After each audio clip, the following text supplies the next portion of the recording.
Welcome back to the Crawdads Streaming Network here on this fine Saturday afternoon in late July, July 25th to be exact, for Crawdads baseball. Walnut Creek heading up to Sonoma to play the Stompers, a battle between two of the top three teams in the CCL North. The Walnut Creek Crawdads at 26-10 in first place in the division, facing off at or on the road against the Sonoma Stompers. 25-16 are the Stomps today.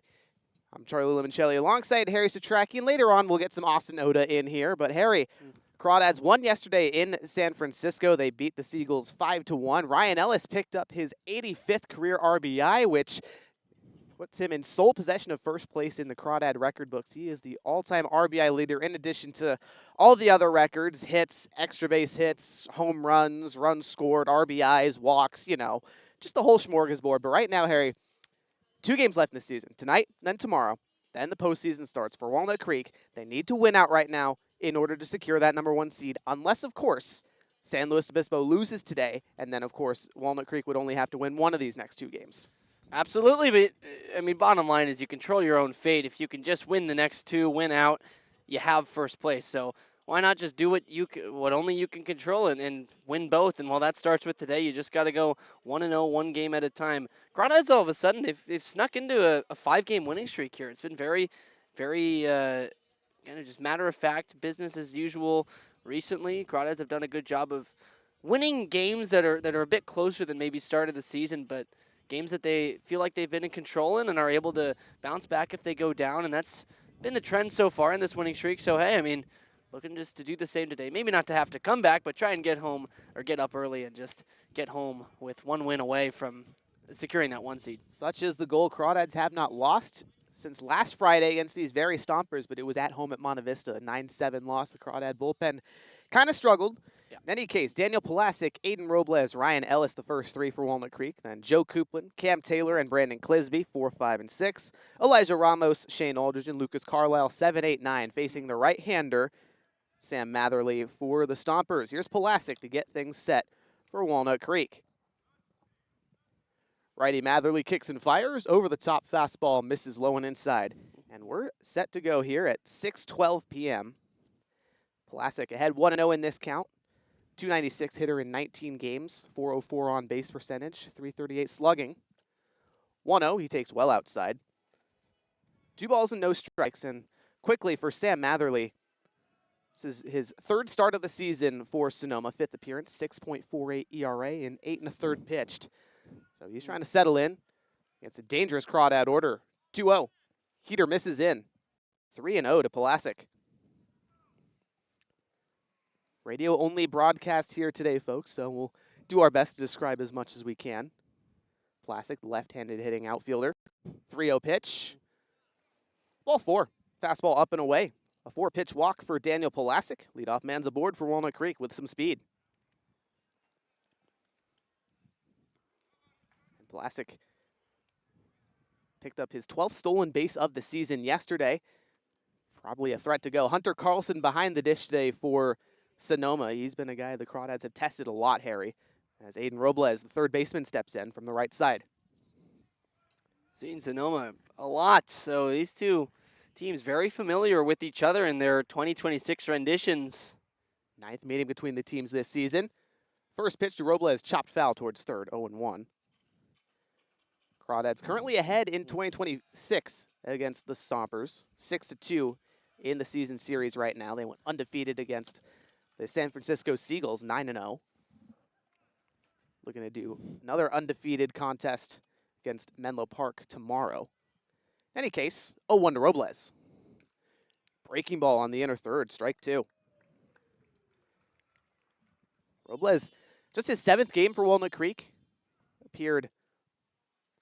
Actually, his debut game was against these very Stompers last Friday. He went 3 for 4, a homer, a double, and a single. 0-2. Check swing, fastball at the knees, called strike 3 anyway. Robles down. First punch out of the day for Sam Matherly. 1 out with a runner on for Ryan Ellis. Matherly, a guy Walnut Creek is yet to see. Aiden Robles could kind of tell that at bat. It was a lot of kind of confusion, didn't know exactly what he wanted to go after, then took strike 3, fastball just right at the knees. So going to be interesting to see how the early adjustments are made by this order. And Matherly, a guy who joined the team later in the summer, so not someone that really any of the CCL has seen. Here's Ellis from the left side. First pitch ripped on a line into center field. Base knock. Pulasic turning from second. He'll be in the third standing. No problem. Ryan Ellis. First single of the game for Walnut Creek. Runners on the corners with one out.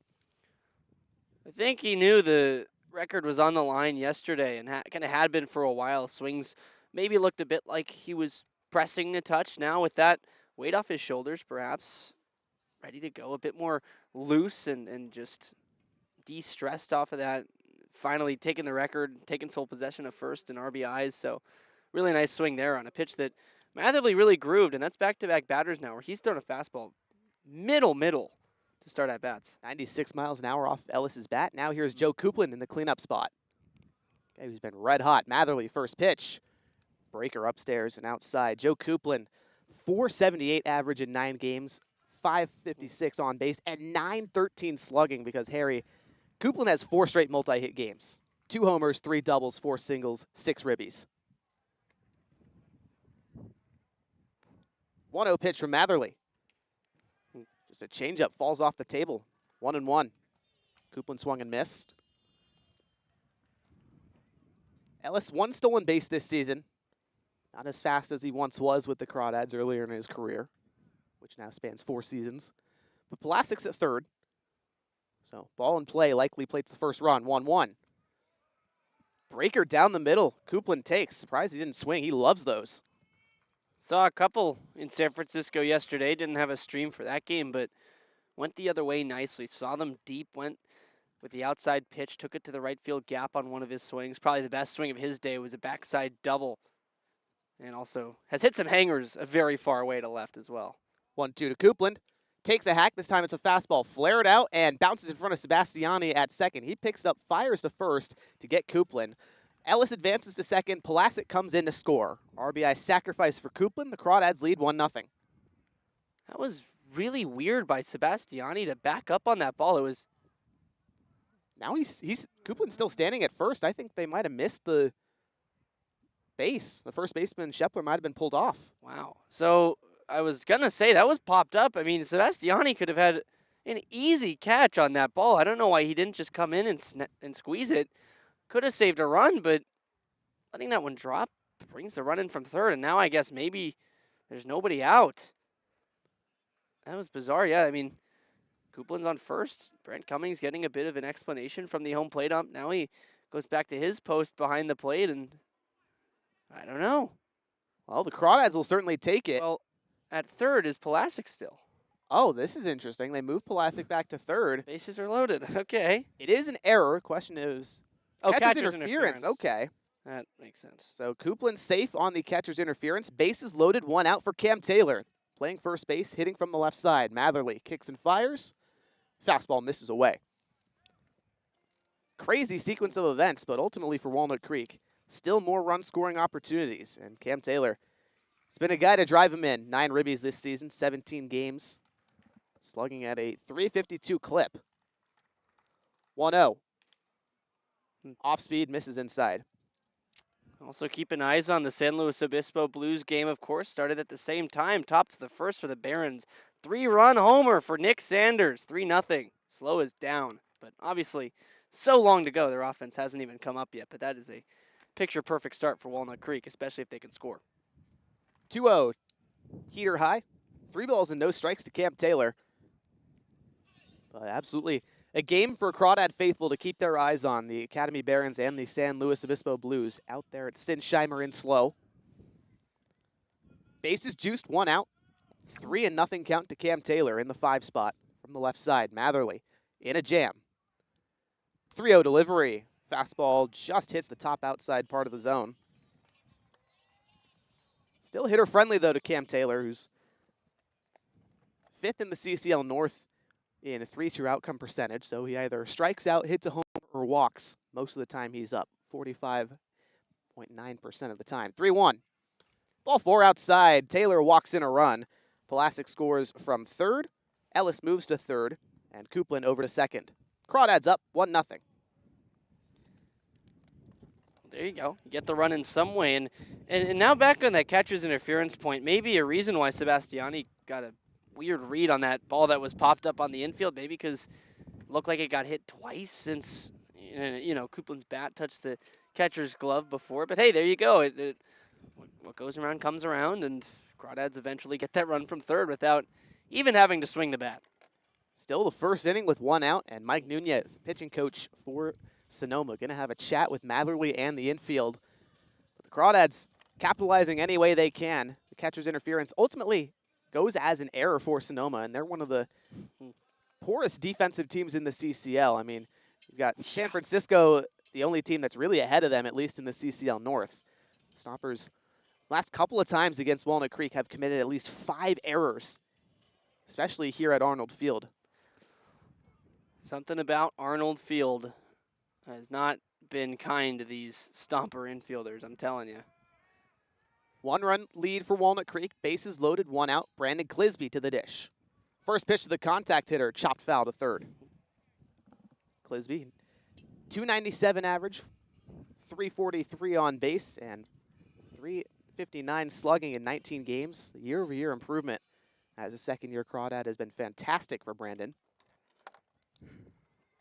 Starting catcher today for Walnut Creek. 0-1 pitch to him. Top of the zone, fastball misses. Count even at 1. And the stomper, Elijah Ramos on deck. Not a guy that Sonoma wants to face with the bases loaded, that's for sure. We'll get to him as soon as he comes up. Matherly kicks and fires 1-1. Inside fastball, Clisby has to move the knees out of the way. 2 balls and a strike. Clisby's been red hot since June. Entered this week, hitting nearly 400 in the month, including his first 3-hit game as a Crawdad. Ahead 2-1, the pitch. Breaking ball swung through. Beautiful curveball from Matherly right there. Right down the middle. It had the good break. That's the sign that it's breaking well, because if you locate it like that, you're still getting a miss. You're either playing it off the fastball nicely, or it has good break, or perhaps both. 2-2 to Clisby. Fastball misses up. Full count, bases loaded, 1 out, top of the first. Ellis at third, Coupland at second, and Cam Taylor at first. Big spot for Clisby and the Crawdads, trying to put up a big lead here in the first and command this game. The payoff. Inside, ball 4. Back-to-back walks, drive-in runs for Walnut Creek. And they're up 2-0 in Sonoma. Almost the exact opposite of how the game went when Sonoma beat Walnut Creek in Danville, about a week ago. Just Walnut Creek pitching could not command the strike zone. Walked in, I think, 4 runs that game. Already now 2 for Matherly and the Sonoma staff. So anyone behind Matherly and himself going to have to dig out of this early hole. Here's Ramos, the former Stomper. First pitch high and outside. 1 ball, no strikes. And Harry, how about Elijah Ramos? 11 for 31 this season against his former team with a homer and 8 runs batted in. Also 2 doubles. Ramos 32 games on the season as a whole. Hitting .225, 328 on base. But leads the Crawdads in ribbies with 22. Prime spot for some more. Yeah, and then to talk about the walks, now you got to pitch to this guy with the bases loaded, 1 out. If you're the Stompers, this is a situation that could go from bad to worse if you're Matherly. Really need to dial in and get a ground ball, but you need something hit hard. The infield's playing back, and Ramos runs well, so if you want to turn 2, again, going to need something hard right to a fielder. 1-0. Ramos checks his swing. It's a fastball down the middle for a strike anyway. 87 miles an hour from Matherly, not 97. That would be absurd for the CCL. Wow, yeah. Haven't seen that yet. Nor will we. Probably not. 1-1. Look out. Ramos takes high and tight. Ramos, the Cal State Bakersfield commit, has bounced around the CSU program. Started at Fullerton for 2 seasons, then was at East Bay this spring. Now back up to the D1 level with Bakersfield heading into this fall. 2-1. Ramos again takes inside. Called a strike. I think Check swing. There we go. I was going to say maybe. Tough to see from here.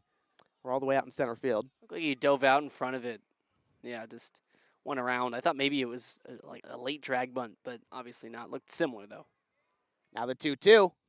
Wave and a miss. Ramos threw a fastball. Second out in the top of the first. Base is still loaded for Shane Aldridge coming up.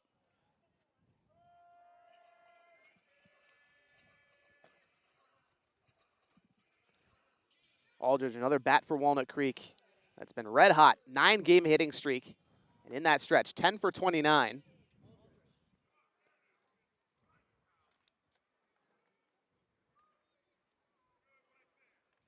First pitch from Matherly. Bounces off of Aldridge's elbow. Another free base runner for Walnut Creek, and it drives in yet another run. 3-0 the Crawdads lead after Aldridge hit by a pitch.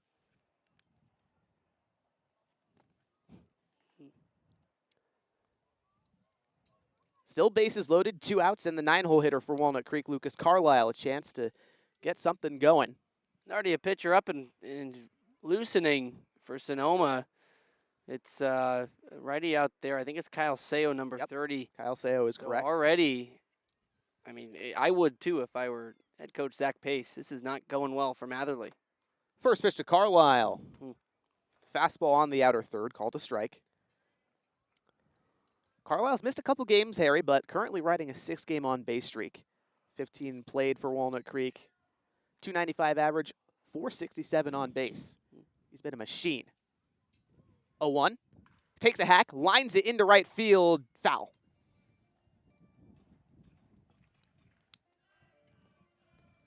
So Matherly now 1 pitch from getting out of this inning. Still a whole lot of ducks on the pond. Cam Taylor at third, Brandon Clisby at second, and Shane Aldridge over at first. 3 runs have already come across for the Crawdads this inning. 0-2 to Carlisle. Takes low and in. Off-speed pitch there from Matherly. First ball in this at-bat. A lot of two-seam run on his fastball. Been throwing it almost exclusively with the two-seam movement. Darted in way too far, though. 1-2. This time it goes with a curveball, misses in. 2 balls and 2 strikes to Carlisle.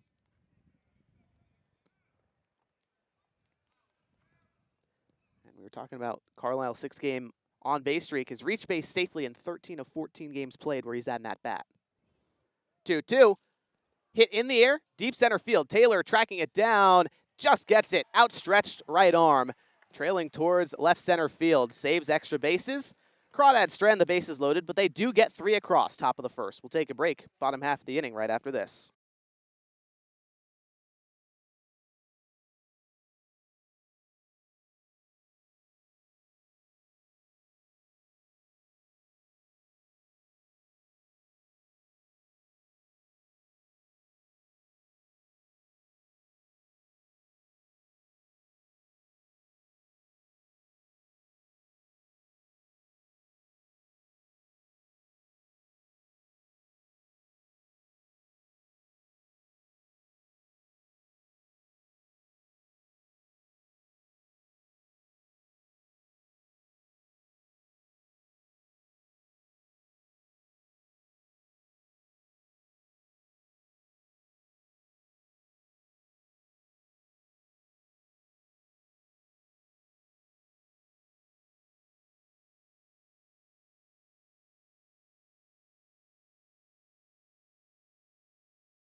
Bottom of the first, the Crawdads lead 3-0 in Sonoma against the Stompers, but for the Stompers due up, Chase Taylor, Ben Sebastiani, Hunter Carlson, the first three. They're facing Hudson Aber, traditionally has been the Sunday starter for Walnut Creek, one of the 3 all-star selections at the pitching position for Walnut Creek, and he's been fantastic this season, Harry. 5 appearances, all starts, 2-0, 1.62 ERA, trying to shut the Stompers down. Aber, the right-hander, working against the lefty Taylor. Kicks and delivers, first pitch, fastball inside. 1 ball, no strikes to Taylor. I think Aber's starts are the ones I get most excited for. Yet to pitch on the road yet, though, so see how he handles a different mound. 1-0 to Taylor. There's a strike. Dotted low inside corner at 90 miles an hour. Charlie, we were joking, too, before the game. Both pitchers today from Danville. Yes. Danville, California for Hudson Aber, and Danville, Kentucky for Sam Matherly.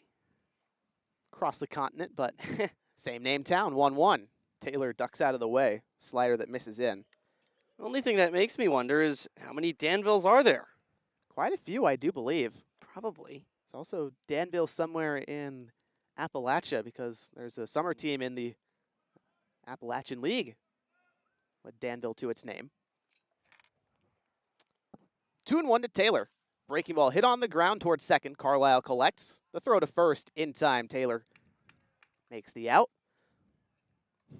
4-3 put out, and it's good to see Lucas Carlisle back out there at second for Walnut Creek, where he's so strong defensively. The baseball vacuum is back. Good to see him. I mean, you know, if it's hit his way, he's at least gonna scoop it up. And very rare. I only say at least because I shouldn't say at least. I mean, he's gonna scoop it up and make a throw in time. He's just so elite with the glove. Zirkle before the game talked about his glove just being special and one of the best he's seen. Here's Ben Sebastiani, the Stompers' counterpart at second base. First pitch, ripped foul beyond the first base bullpen, which belongs to the Stompers. 0-1, Sebastiani, 22 games. He's brought his average up from 148 earlier this season all the way to 250 with a 419 on-base percentage. Really, he's turned his season around and has been a thorn in the Crawdads' side last couple of games. 0-1 from Aber. Fastball dotted at the knees, strike 2. 91 miles an hour this time for the UC Santa Barbara Gaucho. And at the two-seamer, hasn't shown it a whole lot. The sinker, two-seamer, Same thing. same thing. Aber winds and fires 0-2. This time the slider, and it's fouled off. Still nothing in 2 to Sebastiani, but Aber really just a 3-pitch guy unless he's going to throw in the two-seamer. Usually it's just a 4-seamer, a slider, and a changeup. 4-seamer from 90 to 92.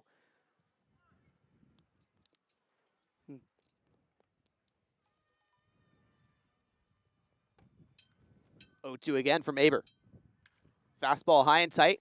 On the ground, back to Aber at the mound. He collects and fires to first. 4-3 put out for the first out, a 1-3 put out for the second. Here in the bottom of the first, Hudson Aber trying to keep the Stompers quiet.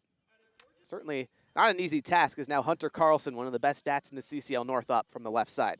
Well, and Walnut Creek has actually kept Carlson pretty quiet this season, but I was going to say about Sebastiani, a good reason his average has been on the rise is his surge against the Crawdads this year, and especially recently, just driving in runs left and right, taking clutch at bats. Good for Aber to get him in his first one, not give him confidence. Carlson, the catcher from the left side. First pitch, Aber gives him a fastball. It's popped up towards third base. Party deck. Yeah, Robles gives it a run, but it's well foul. Real quickly, defense for the Crawdads, I'd be kind of not doing my job right if I didn't say it. Brandon Clisby behind the dish. Cam Taylor at first. Lucas Carlisle at second. Elijah Ramos at short and Aiden Robles at third. Then Pulasic, Aldridge, Coupland left to right field. Obviously, Aber on the hill. 0-1 to Carlson. Breaking ball outside. Carlson, 343 average, 522 on base. He walks a ton, 28 entering this game, and is tied for second in the league in RBIs with 33. But for him right now, 2 outs, base is empty. Aber kicks and fires 1-1. Changeup misses outside. 2-1 to Carlson, the Georgia State guy. Tino Vassell, the third baseman, on deck. But Aber looking to go 1-2-3.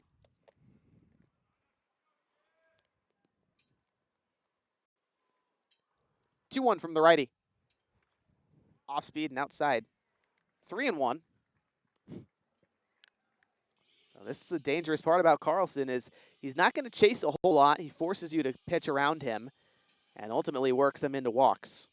Threatening to get his 29th of the season right here.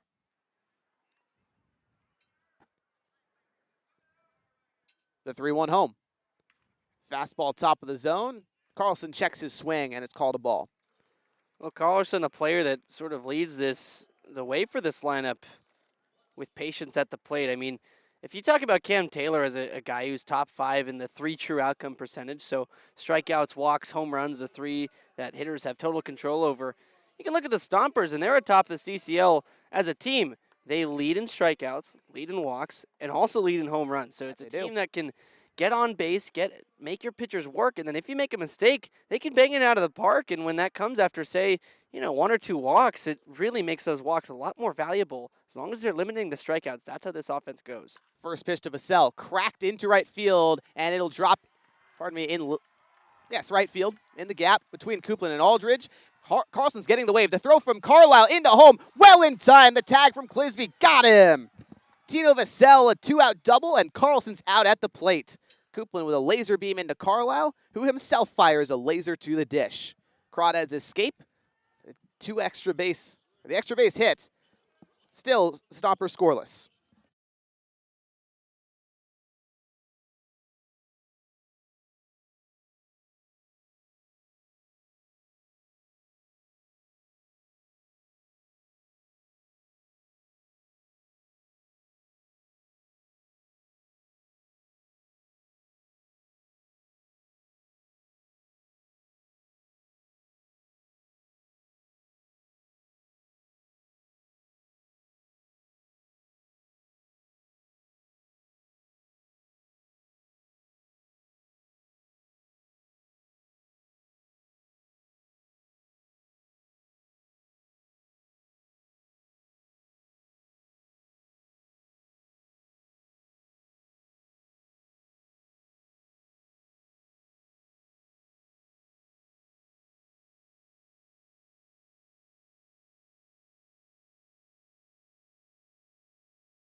Top of the first, 1-2-3, due up for Walnut Creek. They had 3 runs back in the first inning on 1 hit, 2 walks, a hit by pitch, and catcher's interference. They left 3 on board, but Sam Matherly, tough start to his day, trying to quiet it down heading into the second.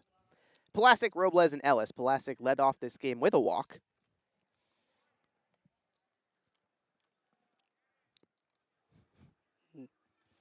First pitch to the lefty, 2-seamer away.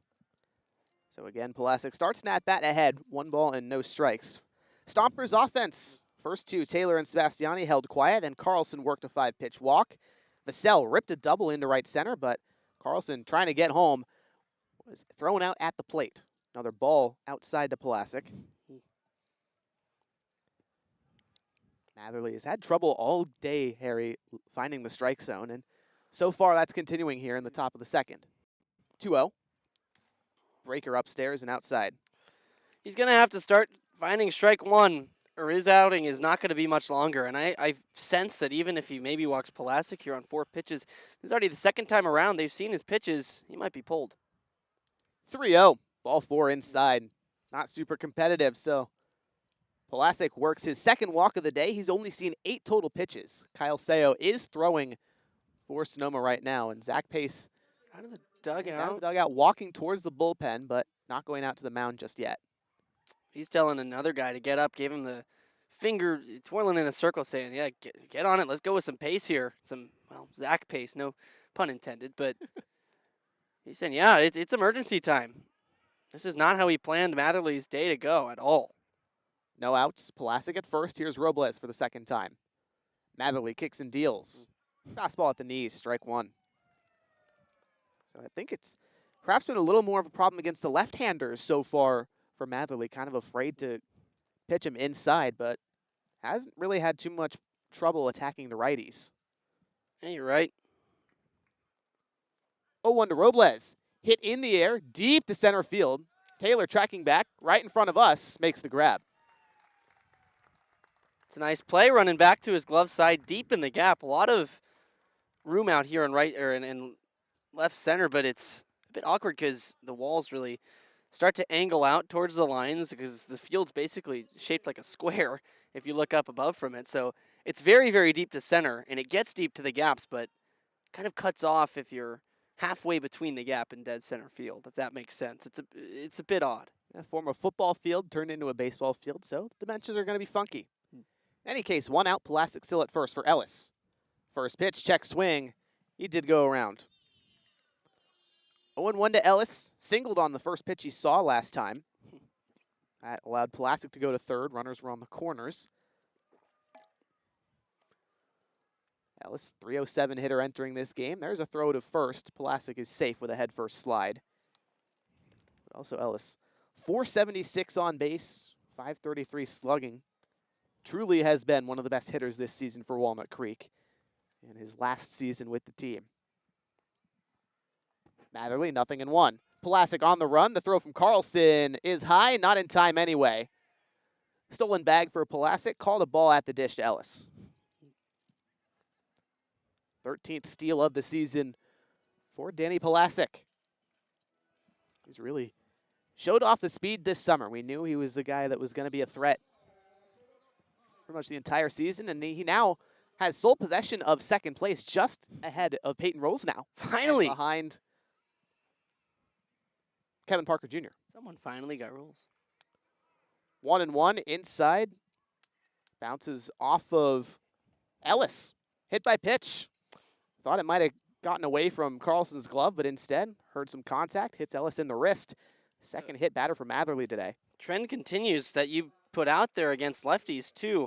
He's walked Pulasic twice, gave up a single, and now a hit by pitch to Ellis, walked Cam Taylor, and hit Shane Aldridge. That's not a good success rate, and that might signal the end of his day here. Nope, this is the pitching coach, Mike Nunez, at the moment. We'll see if he points out to the bullpen, but yeah, you're right, Harry. All of the lefties for Walnut Creek have reached base twice. They have not been out at any point today.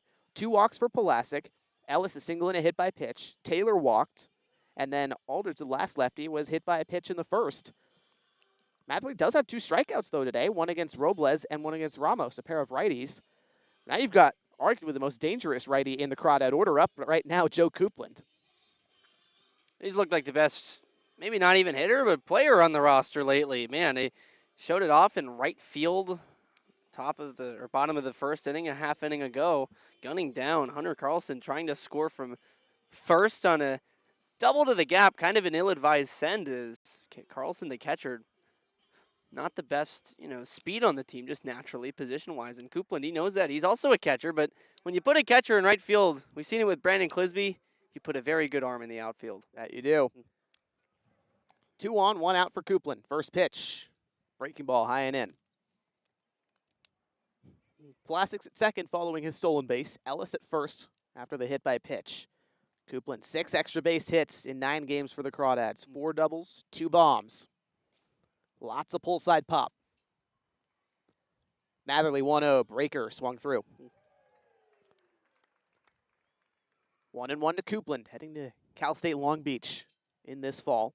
Committed there after last summer with the Crawdads. And dazzled at Chabot again this spring.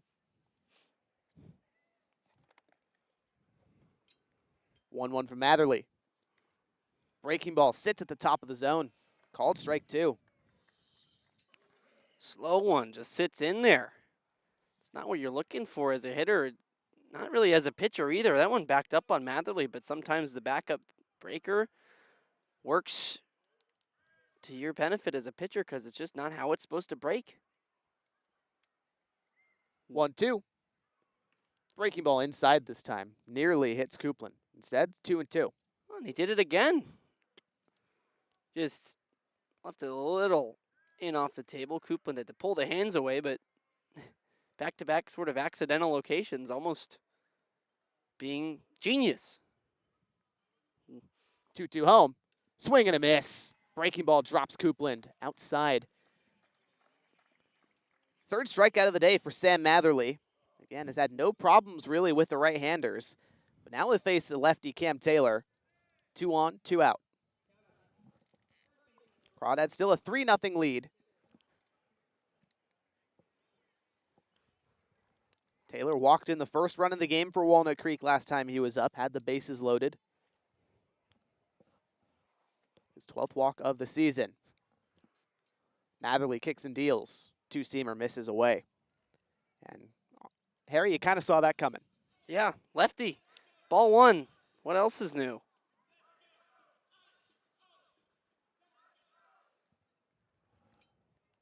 Taylor's got a lot of juice. 2 home runs this season already in 17 games. 1-0. Two-seamer. Can you guess where it missed, folks? Outside.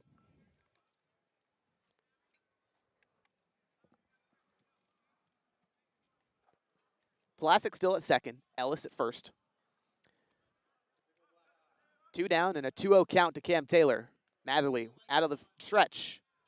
Breaking ball at the knee is called a strike. I mean, the PA system just spoke in the middle of the pitch when it's coming home to Taylor. That's unacceptable. Yeah, that's crazy. It's been an issue the last few times that Walnut Creek has played here. I'm sure it's been not just when Walnut Creek is here, but that's, I mean, it's like talking in the back of a golf swing.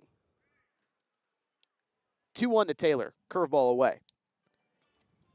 Hitter friendly for Cam Taylor. Runner in scoring position is Plasek. 2 outs, top of the second. Crawdads already leading by 3, looking for some more. The 3-1. Curveball inside. Cam Taylor works his second walk of the day. Bases become loaded for Brandon Clisby.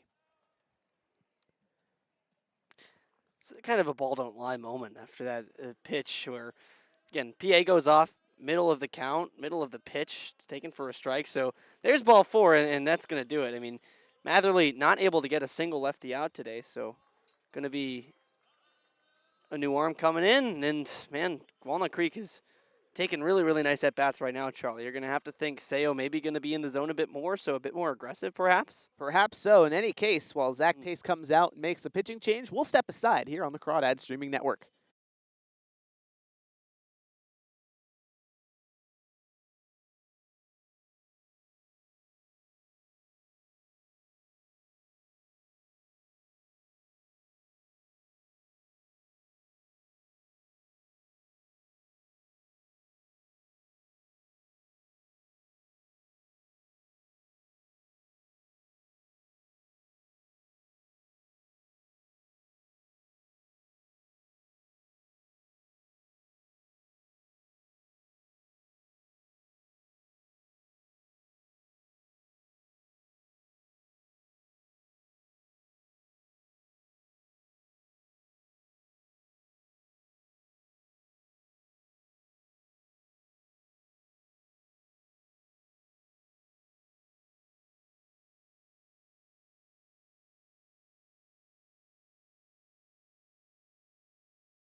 Top of the second, 2 down. Kyle Seo replaces Sam Matherly, the rising senior at Chaminade University.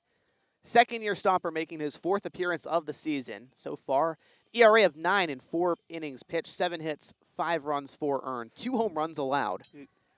He inherits a bases-loaded situation with 2 down, and the contact man, Brandon Clisby, coming up for Walnut Creek. Same situation he had in the first, with runners all occupying the bases. This time, though, with 2 outs instead of 1, but worked a walk against the very struggling Matherly, who just had no command today. 5 walks in just 1 2/3 of an inning. Just gave up 1 hit but 3 runs so far, and he's in charge of all 3. Now Kyle Seo, a tough situation to try and get out of. Seen Miles Brandon inherit a couple of these situations recently, bases loaded, whatever amount of outs, but it's always tough to get out of. Clisby and the Crawdads trying to punish the Stompers here with the bases loaded. First pitch to Clisby from the righty Seo. Swing and a miss, 80 miles an hour down the middle. Seo not the hardest thrower, but able to get outs. At least so far in his college tenure. Has struggled this season. His 0-1. Breaking ball outside. 1 ball and 1 strike to Clisby. Walked in the second run of the day, back in the first.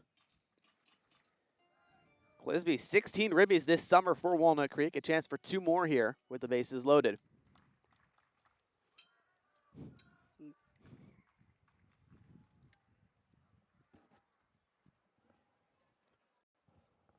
Seo winds and deals, 1-1. Breaking ball misses the low outside corner. Clisby back ahead in this count. Kyle Seo, last year, 8 games, 4.5 ERA, 14 innings for the Stomps. It's not been used as much this summer.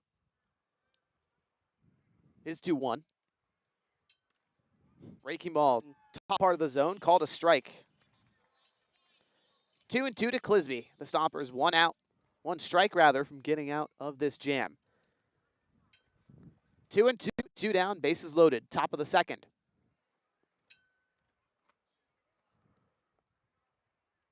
The pitch from Seo. Clisby takes a hack and fouls it away. Harry, in this spot, if you're Clisby, what do you got to look for? Well, 2-2, he's really liked the slider this at bat. You'd think Clisby's kind of timed it up at this point. You sort of have to have that fastball still in the back of your mind, of course, because Seo, he's been slowing him down, might want to speed him up. 2-2 pitch. Slider in the dirt. Carlson lets it get behind him, but no runners will try and advance. Another full count to Brandon Clisby. Last time he had this was in the first inning. He walked. That drove in a run. Clisby, singles machine. There's 4 extra base hits this season, all doubles. 15 singles otherwise.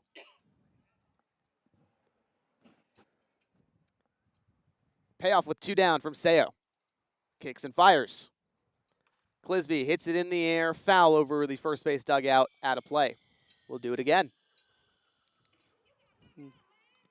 Runners obviously in motion on the full count. Cam Taylor had quite a jump on it, as did Ellis. A lot of action. Infield way back. If you're an infielder here, you just tell yourself you can only go to first here. Don't even think about going to any other base. Runners will be will have a head start, so keep your wits about you. 3-2. Ball 4. Slider not even close. Clisby walks in another run today. 2 RBIs already. He hasn't even had to swing. 4-0 lead for the Crawdads. Base is still loaded for Elijah Ramos. Well, this is great for the Crawdads so far. I mean, obviously 4-0 in the second inning. Can't ask for much better with the Barons also up 3-0 still on San Luis Obispo in the bottom of the second. Might be in store for another long game here in Sonoma. We very well could be. First pitch to Ramos, swing and a miss. Hardest pitch of the day for Kyle Seo, 84 miles an hour. 0-1. Ramos struck out in a 2-2 count against Matherly back in the first. Looking for his 12th hit against his former team. 1-0, check swing, bounces away from Carlson's glove. And they will not say that Ramos went around. 1-1 count. Ramos was a Stomper in 2024. Was named an all-star selection. Went 8 for 36 against the Crawdads that year with a home run. Just has 2 collegiate home runs. One of them was this season. 1-1, another swing and a miss. Slider outside. Bit more aggressive today than we're used to seeing him. He's maybe in tune with his stats against Sonoma this year. They've been so good, so that's in the back of your mind. You want to keep swinging. Seo looking for a put away. 1-2. High chopper over towards short. Europero collects, throws to second, and they just get the runner there. That was Clisby trying to advance. 1 run comes across for Walnut Creek. Some more runners stranded. And to the bottom of the second we go. Stompers trying to respond.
Bottom of the second, the Crawdads lead by 4. But here at Arnold Field, the Stompers a chance to eat into the lead. McCown, Europero, and Bass, 5, 6, and 7 due up in this inning. The Stompers blanked in the bottom of the first. 2 groundouts that Hudson Aber induced to Chase Taylor and Ben Sebastiani. Then Hunter Carlson worked a walk, his 29th of the season. Then Tino Vassell roped a double into the right center gap, but Joe Coupland picked it up, fired to the cutoff man Carlisle with plenty of time, and Carlisle himself relayed the throw home to catch Carlson out by about 5 feet from the plate. Yeah. Not a good send. Not a good send when you got the wicked strong arm of Joe Coupland out in right field. And Carlisle, too. I mean, a guy who's got a solid arm. It just, he's very fundamental. Going to make a nice, quick transition if you have him as the cutoff man. And he did so excellently. So the 9-4-2 ended the home half of the first for Sonoma in a game that's already almost gone an hour, thanks to 5 walks for the Crawdad offense. Sam Matherly, a tough day. And already out of this we game. played 3 hours, 40 minutes, 3 hours, 47 minutes last time we were time. here at Arnold. Yeah, It's a doozy. Wow. But hey, you got a pair of home runs to call. Yeah. Okay, Scage McCown from the right side, designated hitter. Aber winds and deals. Two-seamer inside. Neither of which went very, very far because the left field corner here, 310 feet away from home plate. Yeah, short porch. Winchell and Moss found a way just to pop it up out over there. McCown, 286 hitter, 1-0 pitch. Top of the zone fastball, too far outside. McCown, 427 on base, 444 slugging as well in 28 games this summer for the Stomps. He's been consistent middle of the order threat. Ahead 2-0, Aber deals. Another fastball misses outside, 91 miles an hour. And we talk about how Matherly was kind of struggling to find the zone. Aber has been a little bit inconsistent here in this sixth start of his season. Well, he's had a long time to wait before going out in both of his innings. 3-run first was a long one. Even the second, just 1 run, but a lot of walks, a lot of bases. 3-0. McCown shows bunt, pulls it back, a slider that dips out of the zone. 4-pitch walk, and McCown, the leadoff man, aboard for Sonoma. I was going to say last inning, too, a pitching change. So Aber's sort of been put on ice between innings, even though obviously top to bottom of the first, you're not really waiting to go back out there. You're just waiting to go out there for the first time. So it's a bit longer of a wait either way, but he's really good when he's commanding his fastball early in counts, getting strike 1 with it. And he talked about the start where he lost 5 guys via the walk, was just not able to. He was kind of experimenting with the sinker and the sweeper. 1 on, no one out. Misael Uripero from the left side takes a strike, inner third. There it is, fastball located for the first pitch strike. Just as you said, the key to success for Aber. Now we'll see how he can play off it against the left-handed shortstop. Throw back to first, not in time. McCown is safe. Uripero, 38 games played, most of any position player for Sonoma. He's brought in 27 runs, has 29 hits on the season, good for 234 average, 367 on base. 0-1, chopped foul behind home plate. 0-2. I think Aber would love nothing more than a roller ground ball double play right here. Oh, yeah, I think so. And another thing, too, I mean, that we were tracking at the start of this game is pitching on a new mound. He hasn't pitched anywhere but Monte Vista so far, so bit of a different shift. Aber, another throw to first. Taylor with the tag, not quite in time. McCown was safe. Very quick tag, though. Nice quick twitch muscles from Cam Taylor right there, the left-handed first baseman. Now 0-2. Uripero takes a hack, ground ball to second. Carlisle collects, fires to the covering Ramos at short, on to first, not in time. They catch the leading runner, McCown, though. That ball kind of spiked into the dirt. No chance for Cam Taylor to really pick it, but Uripero might have had it beat out anyways. And the fence behind first, not very far behind the bag if you're throwing a ball, say, from third base or from second. So if you're a shortstop, second baseman trying to turn a very close double play, you might as well just fire a hard throw like Ramos did. You know, it's not going to get too far away from Taylor if it does get by him, as that one did. So worth making a throw over there, worth giving it a shot, but not really a chance to get the speedy Uripero on the double play there. He was burning down the line. That he was. Now here's Bass from the right side. Takes a slider for a strike, top of the zone. 1 out, still a base runner at first. Instead of McCown now, it's Uripero. Bass playing right field, rising sophomore at Georgia State. 19 games for the Stompers. 212 hitter, 321 on base. Takes a fastball this time, misses outside. 1-1 to Bass. Started 27 games for Georgia State, hit over 300. Still trying to find his swing here in the summer. Aber, 1-1. Off the inside part of his bat towards second. Carlisle on the ground ball. They'll get Uripero at second. Ramos again covering the bag. No throw to first as Bass was speeding down the line. So another fielder's choice. Catch the leading runner again. 2 down now. And yet again, a runner at first. That's a real nice play, too, by Elijah Ramos at short. In off the hands, only off the bat at 49 miles an hour. The two-seamer bearing hard and inside to the righty. Ramos stretched out like a first baseman to get that out there because he knew no shot at the double play on the softly hit ground ball. So that's what they tell you. You turn into a first baseman if there's any problems on the transfer. Speaking of first baseman, here's Anthony Shepler for the Stompers. He takes a two-seamer away.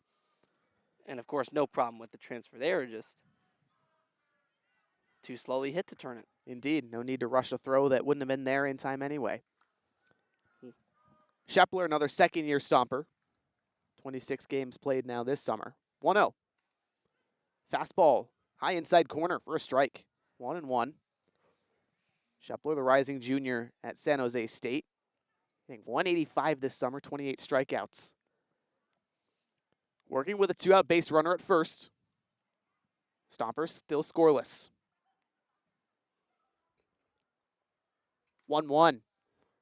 Inner third fastball again. 90 miles an hour this time from Aber. 1-2 to Shepler. And despite the low batting average, slugging .400, courtesy of 4 homers and 2 doubles for Anthony Shepler. Big left-handed swing.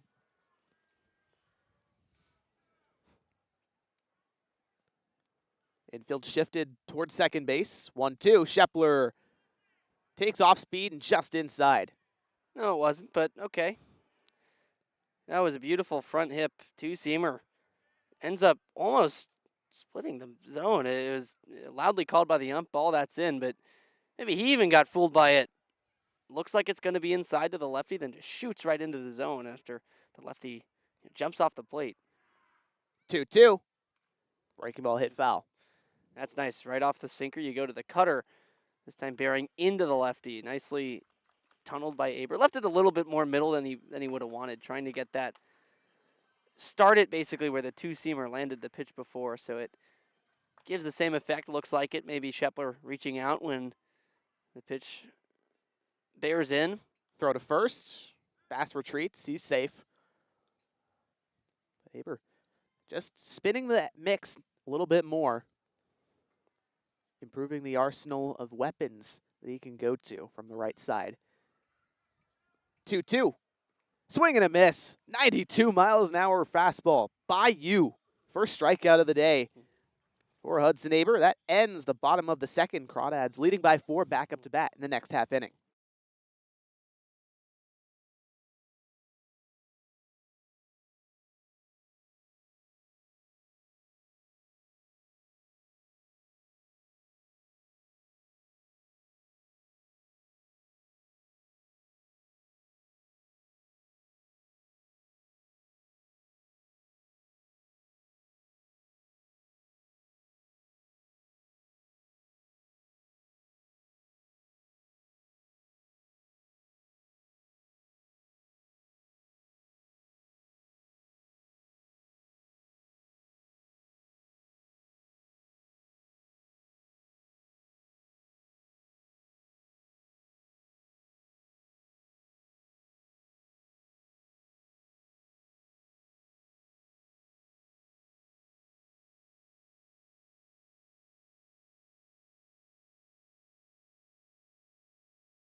Aldridge, Carlisle, and Pulaski.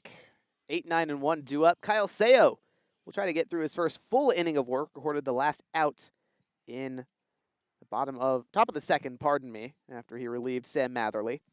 Aldridge drove in a run on a hit by pitch last time he was up in the first. Looking to get aboard again.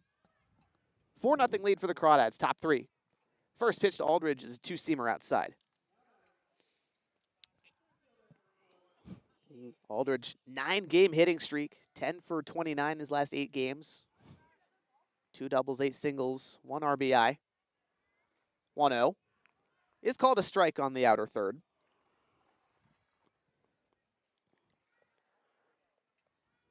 Back on the 17th of July, Aldridge 3 for 5 with a double and 2 singles against these Stompers at home. Crawdads did lose that game, but he was one of the bright spots. 1-1 off speed is outside. That was the game that I was referencing as the opposite as this one started. I mean, a walk fest from the Crawdads bullpen. Brett Cummings came to us before the game, said that's the one loss that he would have loved to flip to a win. Just so many walks. 2-1, Aldridge leans back, takes a breaking ball top of the zone, called ball 3. That one had a chance, but Yeah. it goes the other's way. Maybe Aldridge sold it a bit with that lean back. Potentially so. Hitter friendly to Aldridge, 3-1 home. Two-seamer outside. Aldridge works a walk. He's on board for the second time today. Well, they designated him as the beer batter today, and they just have not given him anything worth contemplating swinging at. Obviously got hit by the first ball he saw today in the first inning. Now that at bat, 5-pitch walk, and the strike was pretty wishy-washy, so Sonoma pitching not looking out for its fans. Indeed not. No outs, a runner at first for Carlisle. Seo kicks and deals. Slider on the outer third, strike 1. Aldridge a threat to steal. 12 bags swiped this season. 0-1 to Carlisle. Flew out deep to center field in front of us last time. The pitch. Tapped foul in front of home plate for a bunt. Carlisle almost had it. Instead, it'll be strike 2. Aldridge was on the run. Top of the order in Pulaski due up next.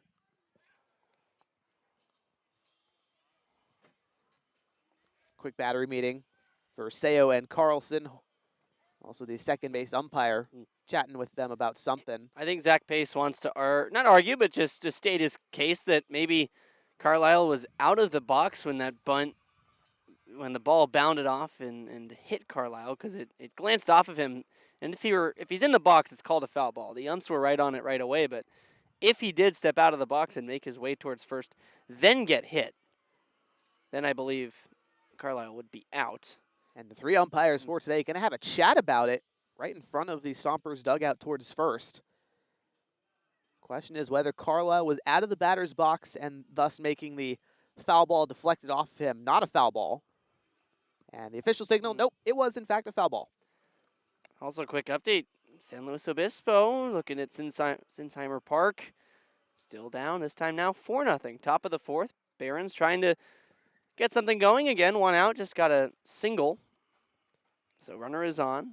The Crawdads here lead it, just like the Barons, 4-0 against the home team. That'll play. Austin Oda to be joining us shortly here on the mics.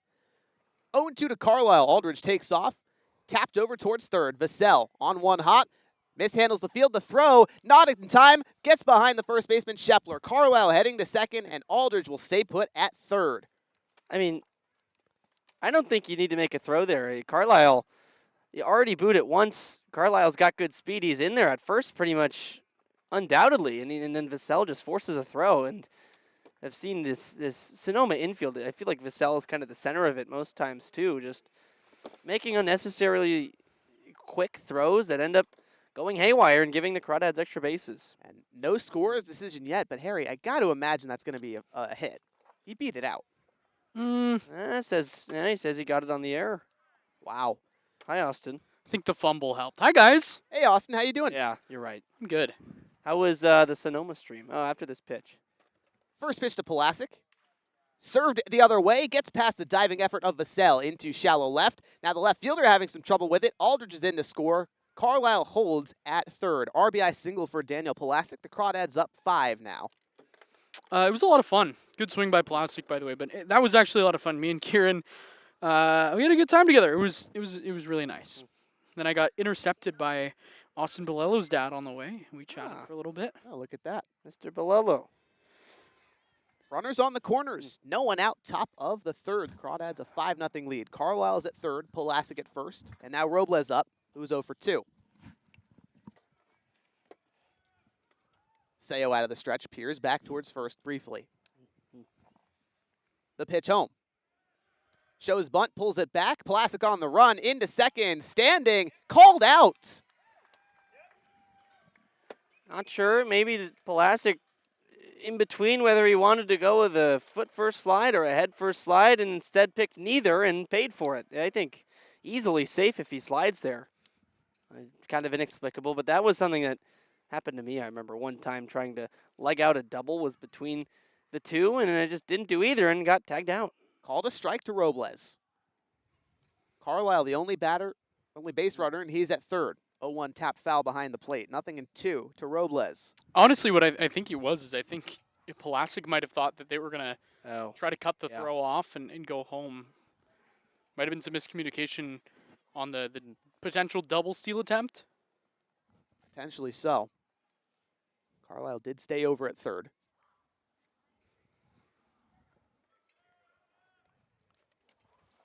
Oh, 2 to Robles. Ground ball up the middle.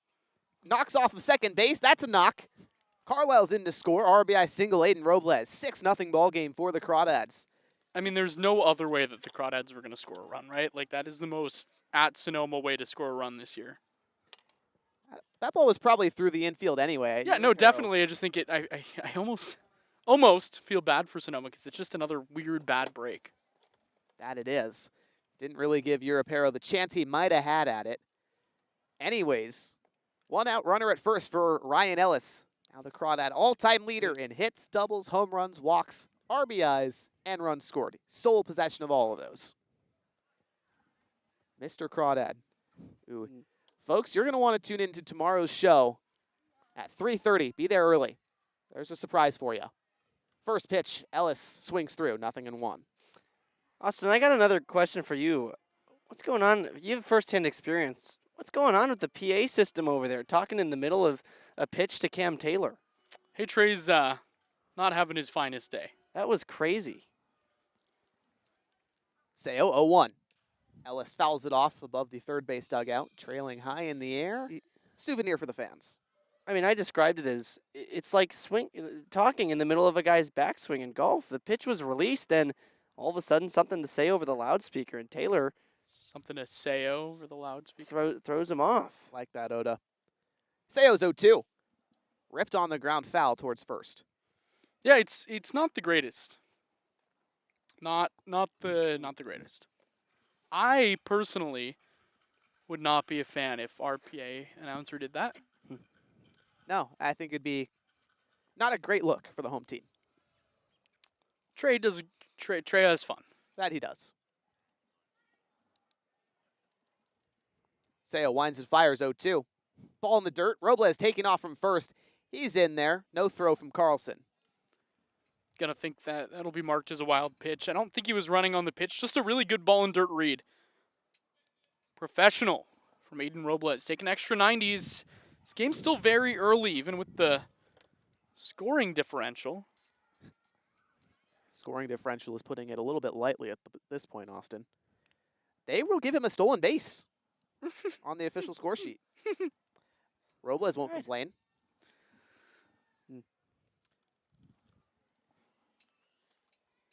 Sure.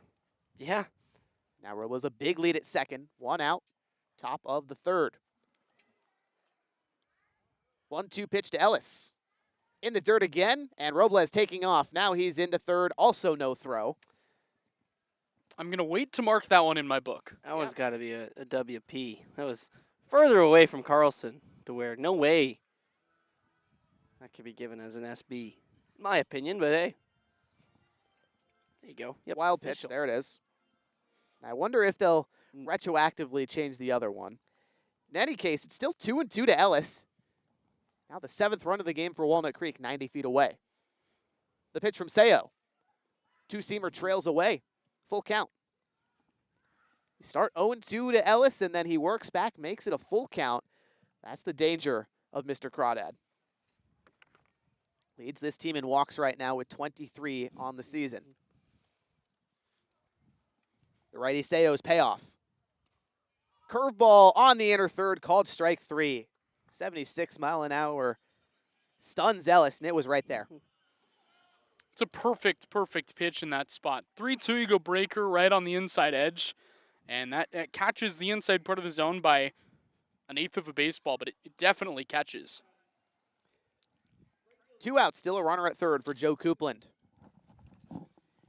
0 for 2 Coupland is today. Reached on catcher's interference in the first and struck out swinging in the second, but riding a 4-game multi-hit streak. First pitch, Seo, changeup in the dirt, misses. These guys are on pace to get 9 at-bats today. Woo. 3 innings, 3 ABs. Technically 9 plate appearances. Plate appearances, yep, you're right. For 1 through 4 in the order so far. 1-0, slider away. 2 balls and no strikes to Coupland. I mean, it's just a walkathon today. Yeah, it's a long one. That is the problem. Harry's been saying, Austin, it's the inverse of what happened last Friday when Sonoma visited Walnut Creek and the bullpen just could not find outs, only walks.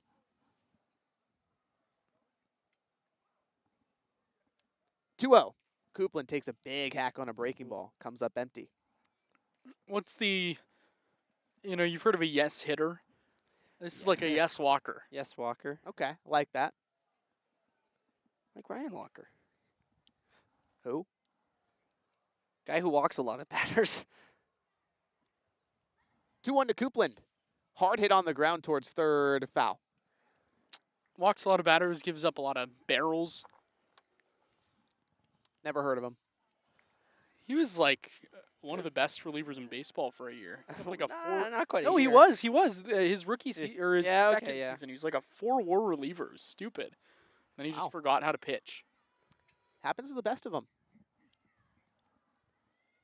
Deuce is wild, 2-2 with 2 outs. The pitch, Coupland takes a slider outside. Have we said who's behind the plate today? By the way. Yeah, Carlson's been behind the plate. No. The umpire. No. It's good call, Paul. Ah. Oh, Paul Remedios. Paul Remedios. We talked about AR on Kieran Costa's broadcast today. Well, there we go. Friend of the program, Anthony Remedios, his father behind the dish. 3-2 pitch. Coupland fouls it away. I learned that AR ran I want to say he said Woodside Little League umpires division at like 14 years old. Wow. Wow. Impressive, man. Kieran Costa with a Saturday guy behind the plate. That's fun. Umpiring's fun. Noah Zirkle used to be an ump.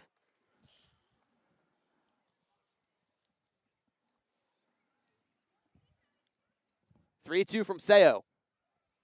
Breaking ball, Coupland hits in the air, foul behind home plate.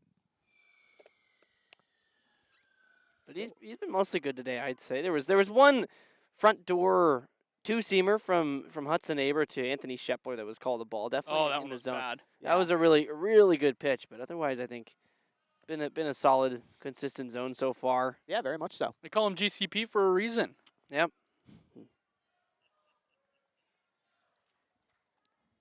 Still 3-2.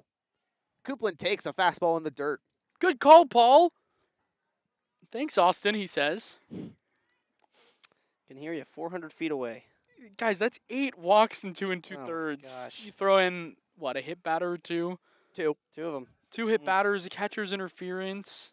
It's dumb. Crawdads playing the Stompers game. But we talked about it, how the Stompers are just the #1 3 true outcome team, lead the CCL in homers, walks, and strikeouts at the plate. And I mean, the Crawdads have just totally flipped it on its head today. 2 out walk from Coupland makes it runners on the corners for Cam Taylor, who himself has a pair of walks. 1 drove in a run back in the first. Seo kicks and deals. 2-seamer dots the outer third. Matherly struggled.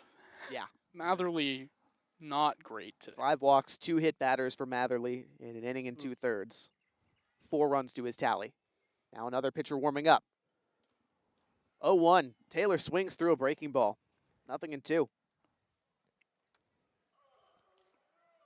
Looks like that's 24 maybe warming up. Is that Gage? Could be Gage Righty. McCown. That is his It number. is. Unless it's 44. That's 2-4. 0-2. Taylor stays alive. A foul ball towards first. Can't be 44 because that would mean Wesley Bass, and Yeah. he's over there in right field. Yeah, that does look like it's Gage McCown. Definitely a 2-4, that's for sure. Can do it all. We talked about how Joe Coupland does it all. I mean, McCown also DHs one day, catches the next day, pitches maybe on the same day. 0-2 to Taylor. Big hack. He's early. Fouls it away towards first again on the ground. Sometimes I forget that Joe Coupland is a closer too. Oh, yeah? Yeah, it was a closer at Chabot. Threw what? Not a ton last summer for the Crawdads, right? He pitched a couple times for Walnut Creek, but pitched more last spring Yeah. for Chabot rather than anything. 11 appearances in 2025, just 5 this spring for Chabot, and then 6 games last summer for the Crawdads.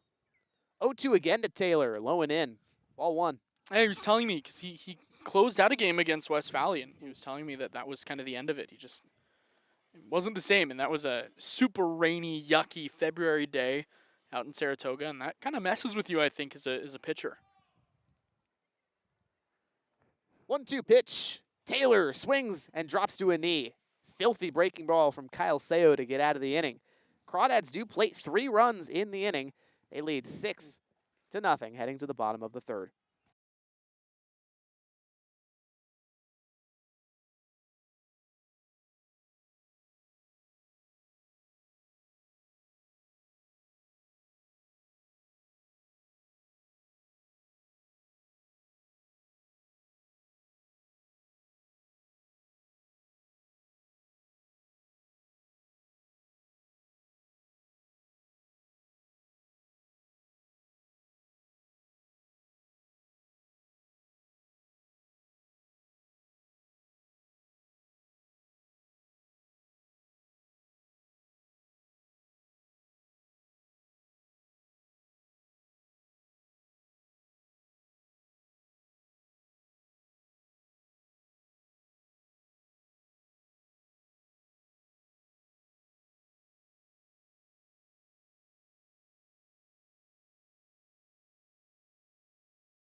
Bottom of the 3rd.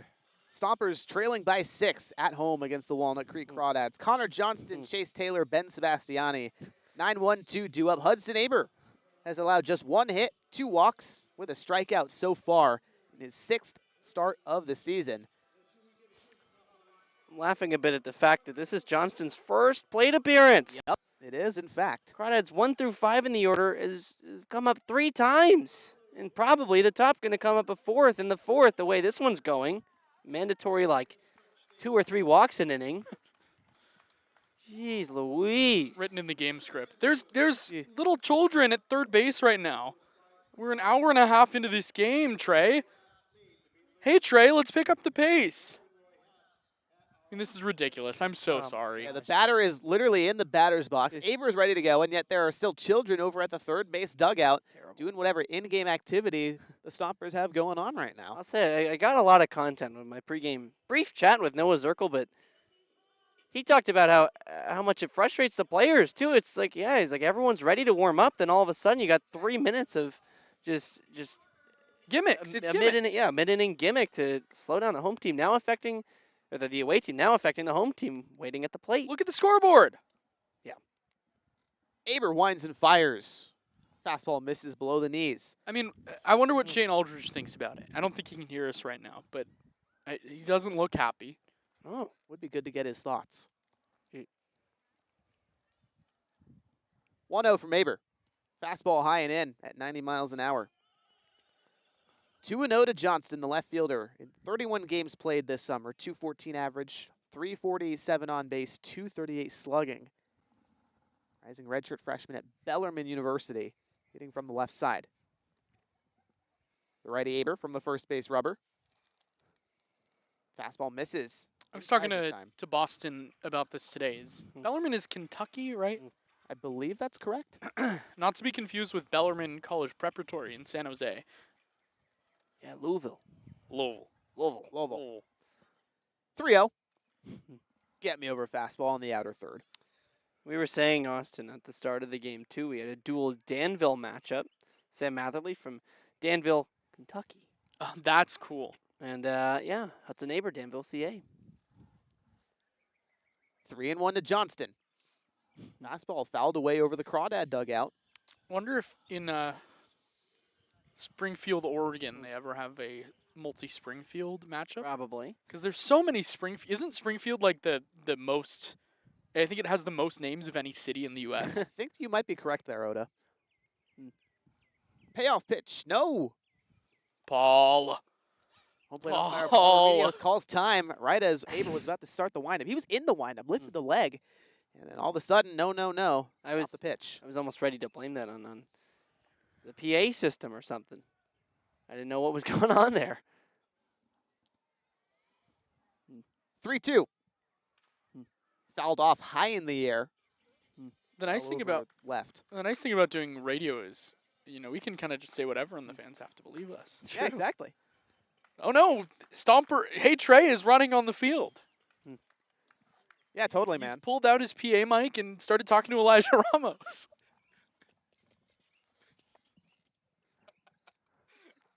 3-2. Chopper on the ground towards second. Carlisle. Alligator snatch, and then the throw to first with plenty of time. There he is again. Baseball vacuum. He's 4 for 4 today making plays. Lucas Carlisle, welcome back to the infield to start a game, and man, he's shown that he hasn't missed a beat. Indeed not. Carlisle back into the swing of things. Dealing with a little bit of a shoulder issue, but back in the lineup. Defensively looking fantastic. Anyways, the lineup turns over for the Stompers for the first time today. Chase Taylor, his second at-bat from the left side. First pitch. Slider chopped foul over towards first. And Taylor grounded out to Lucas Carlisle back in the first inning. Start this game an hour and a half ago. Yep. If I'm Sonoma, I'm passive playing the rest of this ball game. I mean, it's we're an hour and a half in. This game means literally nothing to the Stompers. Yeah, they're locked into the 3 seed. 0-1 from Aber. Cutter inside misses. I'm swinging at everything if I'm in white and orange. Well, the Stompers certainly want to at least try and upset the Crawdads on home turf, seeming that the Crawdads could potentially clinch first place today. I kind of agree with you. 1-1 Cutter dots the inner third. 1-2 to Taylor. That's important in a rivalry. Austin, if you were, as we are Giants fans, and the Giants say we're totally out of it, and the Dodgers had a chance to clinch the 1 seed in final game of the year, but if the Giants won, it would have disrupted that. You would want the Giants to be winning. 1-2. Popped up in the air, left field. Pulasic tracking it down towards the line. There it is. Second out in the inning. Chase Taylor flies out. 2 down for Ben Sebastiani from the right side. It's a fair foul. I think it was in fair play. Either way, he ran it down and got it. No, I like marking it differently for fair or foul in my book. Yeah, dude, I couldn't quite tell from our angle. You can't really see the foul line. Yeah. I've learned that it looks. It's. There's not a ton of foul ground here. I was gonna say it's farther than it looks. Sometimes I've thought something's foul, and then all of a sudden, players are rounding the bases, and I'm trying to catch up. 2 outs, bottom of the third, no one on. First pitch to Sebastiani. Slider upstairs and in. Well, and sometimes I think Sonoma might forget fair or foul territory here. They're like, all right, here's the throw to third. It's into foul ground. Sebastiani grounded out to Aber. First time he was up. 1-0. Heater high and in. Over in slow, by the way. It's still 4-0 Barons. Runner in scoring position for the Academy. Ooh, how many outs? Going 2. Okay. 2-out rally, hit it to the alley. This might be my guy, Jason Delviar, at the plate. Oh, he's been red hot. 2-0. Fastball at the knees. Where did it miss? Just outside, I do believe. It's not Delviar, it's Isaac Ocampo batting. Jack Brooks is saying they called it a strike. Oh, there it was. Late strike called. 2-1. Guess it didn't miss. Good call, Paul. Just late on the call this time. 2-1. Slider top of the zone, also for a strike. 2-2. Paul's gotten pretty quiet the last couple pitches. And the signs are a little bit delayed and Yeah. also hard to see from here. Deuce is wild, 2-2 with 2 outs, no one on. The pitch to Sebastiani. Wave and a miss. Filthy slider from Hud's neighbor. Second swinging strikeout of the day. Stompers have been held quiet so far through the third. Top of the fourth we go. Crawdads go 1-2-3 and give Sonoma the claw.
Six, seven, eight due up for Walnut Creek. Clisby, Ramos, and Aldridge. Kyle Seo still on the hill.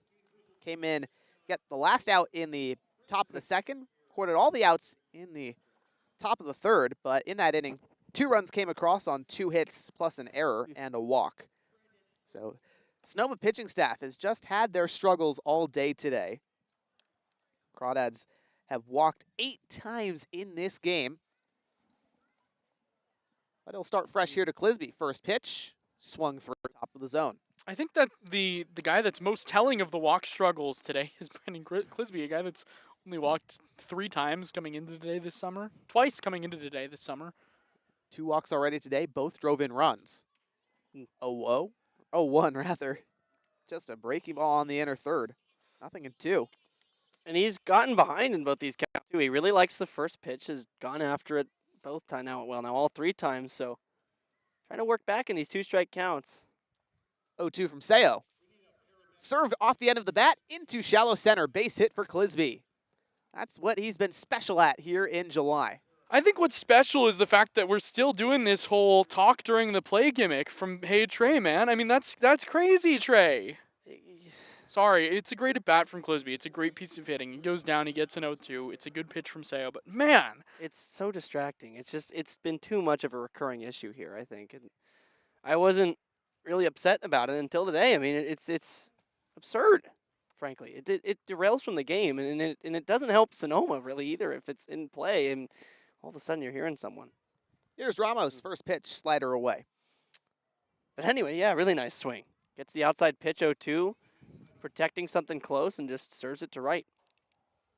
Ramos 1-0, but he's 0 for 2. Strikeout and a ground out. We're going to keep mashing against his former team. Clisby with a lead at first. 1-0 pitch is popped up foul behind the first base dugout. 1-1. Ramos manning shortstop today for Walnut Creek, position that he's likely going to be playing at Cal State Bakersfield in the fall, and of course next spring. Natural middle infielder. 1-1 from Seo. Curveball ripped on a line, center field. Taylor's there to make the catch. Clisby retreats back to first. The Archbishop Midi High School middle infield, and really the infield while he was there, was kind of stupid good. You look and I think all 4 of the infielders on that team are either D1 or draft guys at this point. Wow. Which is just stupid for a high school. That's crazy. Talk about Bay Area baseball talent. Yeah, that's it. It was Jaron Advincula, who's like a 2nd or 3rd rounder this year. Obviously Elijah and David Estrada, who's at Hawaii now after 2 years at West Valley.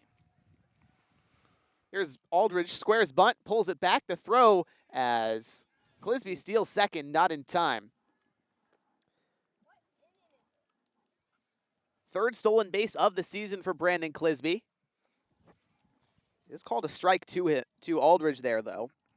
Aldridge, 0 for 0, hit by a pitch, drove in a run, then walked in the 3rd.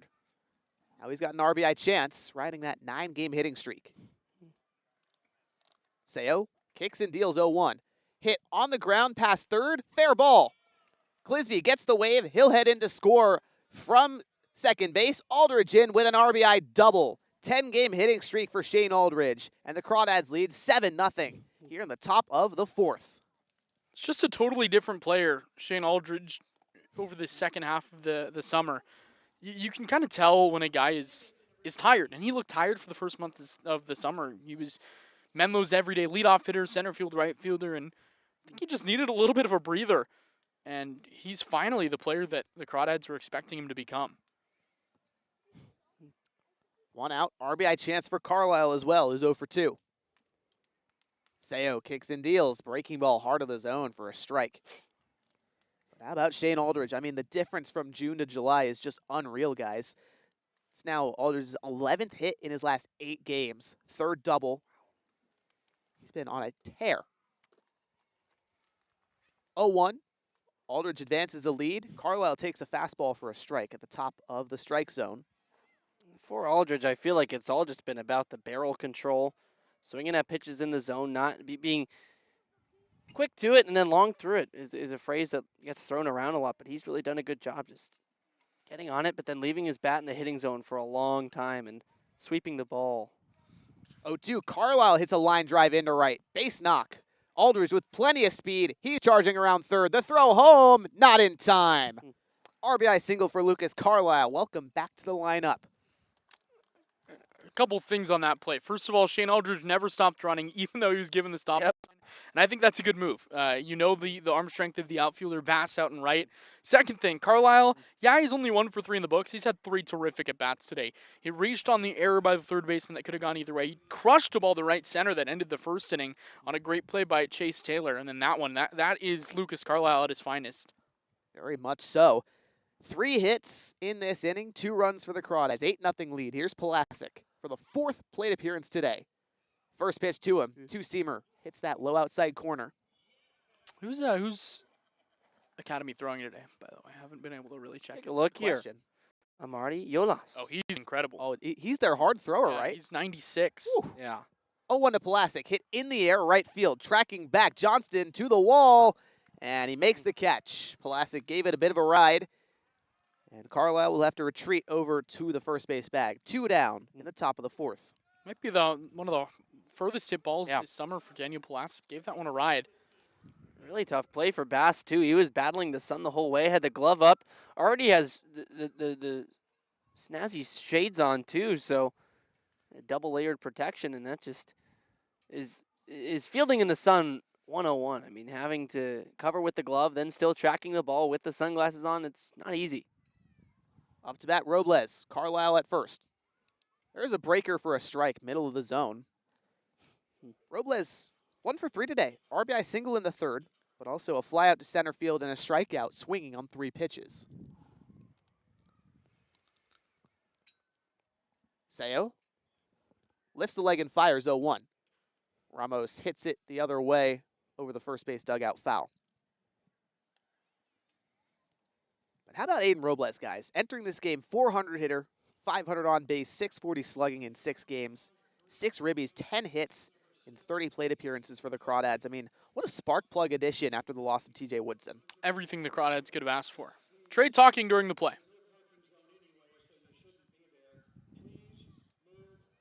0-2. Robles hits it on the ground to short. Virapero collects backhand. No, he loses the ball. I mean, that's Robles karma. safe. Sorry, Charlie, I apologize for cutting you off there. I'm frustrated. That's karma. Can't be doing that. In fairness, there is an ambulance over there Yeah. in the parking lot, so like it's kind of justified. The There might Toyota's be an in the way. emergency. Yeah, that's my bad. So That's I a think, good one. yeah, Dude. and they will give Robles a hit there. I think that's fair. Oh, okay. Kind of. I mean, it's kind of boy who cried wolf with the PA system. Yeah. Yeah, I agree with that. Again, it's on me for saying that, but man, it's the way it's gone this whole summer. But you're right. It's fair, and I can't hear it. But it's that same thing of like it happens. It feels like, Yeah. every single inning. Meeting on the mound, Seo and the infield. His manager, Zach Pace, comes out, does not take the ball from Kyle Seo here, though. Robles with the single, now 2 for 4, but a pair of 2-out base runners. Carlisle at second, Robles at first. Lots of speed for Ryan Ellis, Mr. Crawdad, RBI chance.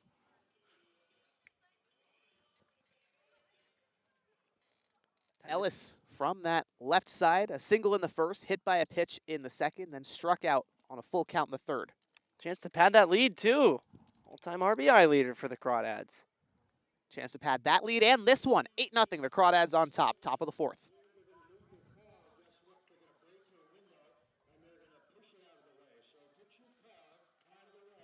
First pitch to Ellis outside as there's more clamoring for a car to be moved in the parking lot to make room for the ambulance. It's probably Harry's. It's not. Mine's a black Toyota.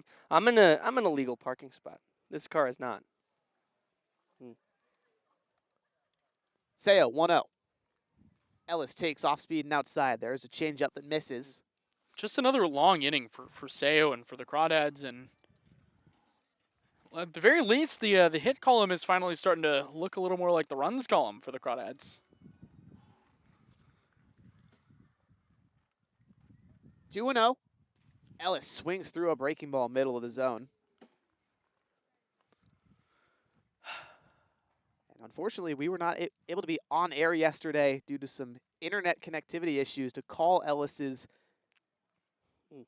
career record-breaking RBI single in the top of the ninth. But man, it was special. 2-1, framed for a strike. 2-2. Well, the guy he passed, Ryan Brome, who you worked with a little bit last summer, but Just who a bit. was a Crawdad legend at its finest. We were texting earlier today. He's getting married in 5 days. Good for him. So look at Bromer. Congratulations, Ryan Brome. Congrats to him. He was a really great guy to work with. Enjoyed having him for that 10-game stretch that he was here in 2025. 2-2, Ellis fouls it off on a line above the third base dugout. He couldn't have driven in many last year, right? Ellis or Brome? Brome. Not really. He wasn't himself. He was dealing with the hamate thing, and there was a chance he was going to be a UDFA. Right. He could have been selected late round, but I think unfortunately the injury at the end of his tenure really nailed the coffin in his playing career. Man, he was special. 2-2 outside. Ellis works his second full count of the day. These Sonoma pitchers getting up in 2-strike counts has not meant really any advantage so far. It's just been ball after ball. Crawdads have been spitting on these pitches that aren't even very close takes. They just got to be closer to the zone 0-2 and 1-2. You can still throw balls, just got to be competitive. Payoff to Ellis. Runners go. Hit foul towards first on the ground. It's an ugly game, right? Yeah. Oh, yeah. Got a lot of these here this year. This has been a very strange ballpark for the Crawdads playing in 2026. Yes, last season it was also up and down, but obviously the site of end of last season for Walnut Creek. Walked off on the road to end the season in the playoffs. 3-2 to Ellis again. Lifted in the air, deep to center field. Taylor tracking now Johnson over from left, and he'll make the grab. Ball flew a little bit less, kind of tailed off as it got into the middle of the outfield. Anyways, 2 runners stranded. Ellis flies out. The Crawdads add 2 more on 3 hits. They lead 8-0 to the bottom of the fourth we go.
Bottom of the 4th inning, the Crawdads lead 8-0 against the Sonoma Stompers here at Arnold Field in the land of wine country.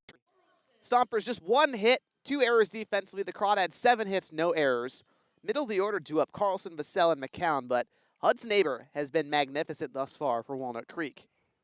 Just 1 hit allowed, no runs in 3 innings. Trying to keep it the same. Carlson walked last time he was up. Takes a 2-seamer on the outer black for a strike this time. I think the whole how good Hudson has been today has been lost because of how poor the Sonoma pitching staff has been today, how many walks they've allowed. But Huddy's been great. Pumping strikes, especially since that first inning of work. Could be in line for player of the game.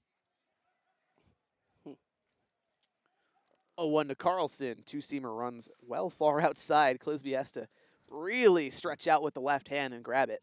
I think we give player of the game to whoever walks the most in the Crawdad order. Big news out of Academy or out of Slow, by the way. Slow had runners first and second, nobody out, and Academy got out of it unscathed. Wow. Impressive. They're fighting for that 3rd place spot in the South. 1-1 cutter misses inside.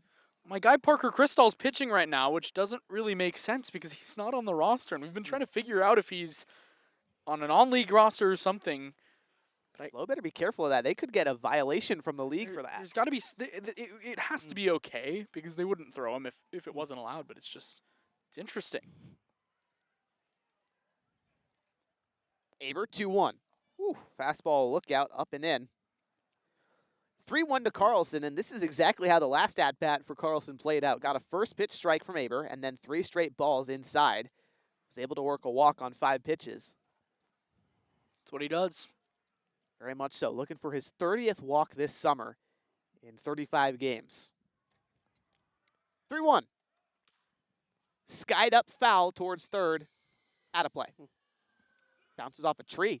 2 trees. Boing, boing. Yeah, sure. I like it. Pinball out there. It's radio. I'm trying to be descriptive, guys. No, I see Supportive. the vision. In any case, it's a full count to Carlson. Obviously, joking around with my fellow fantastic broadcasters.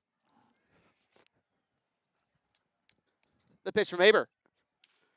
Hit on a line out to left. Pulasic is there to make the catch. So Carlson retired for the first time today. 1 out, bottom 4.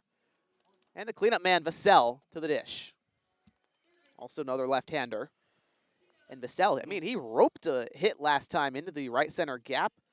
But Carlson was on base after that last walk. Tried to go all the way home, first to third, and was thrown out by 10 feet.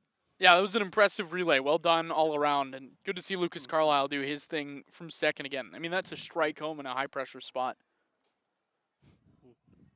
First pitch to Vassell has the lone hit of the day for Sonoma. Fastball taken for a strike. I got to talk to Norm, who I learned after the fact that he is kind of the whole Stompers operation. He's the host father of Hunter Carlson and Misael Pero. And that was just cool. He's been here for 5 years. Wow. 0-1 to Vassell. On the outer third, cutter, strike. Quickly 0-2. Hudson Aber looking for his 3rd punch out of the day.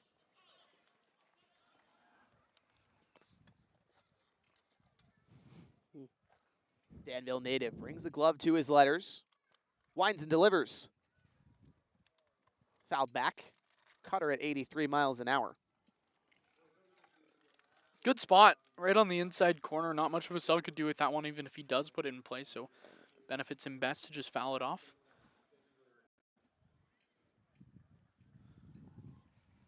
Just doesn't. Sonoma just feels different this year. Yeah, the crowd isn't. The whole energy. It's the crowd. That's the biggest part.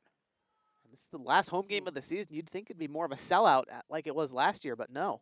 0-2, swing and a miss. Vassell threw a slider, dropped third strike. Clisby picks it up and applies the ball to the back of Vassell's jersey for the tag out. 3rd K of the day for Hudson Aber. Maybe part of the reason, I mean, Sonoma has not beat Walnut Creek here since June the 5th. That was the first game in CCL play. It was 50 whole days ago, and since then, Crawdads 3-0 here. Every single game, it feels like since that one, has just had very weird strange energy. This one included just so many walks today. A lot of errors have been made against the Crawdads at Arnold Field. Here's McCown, first pitch he sees, grounded to third. Robles collects the throw, sails high, but Cam Taylor able to stretch out, pull it down. Another 1-2-3 inning for Hud's neighbor gives the Stompers the claw for the second inning in a row. 8-0, the Crawdads on top to the top of the fifth.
Top of the fifth, the Crawdads lead 8-0 in Sonoma against the Stompers. 7 hits, 2 defensive errors for Sonoma. Stompers just 1 run today. And Coupland, Cam Taylor, and Brandon Clisby coming up. New pitcher for the Stompers, Alec Murray, right-hander, making his 11th appearance. He's 1-2 with a save in 16 2/3 pitched. Coupland is 0 for 2 with a walk, a strikeout, and reached on catcher's interference in the first. Murray kicks and delivers over the top fastball, high and outside. And Alec Murray, Bella Vista High School grad, went to high school with Devin James and Drew Longacre of the Crawdads out in Fair Oaks. 6'6", much like Devin James, and a right-hander. And like Drew Longacre. Yeah, sure. Misses outside, makes it 2-0 on Coupland.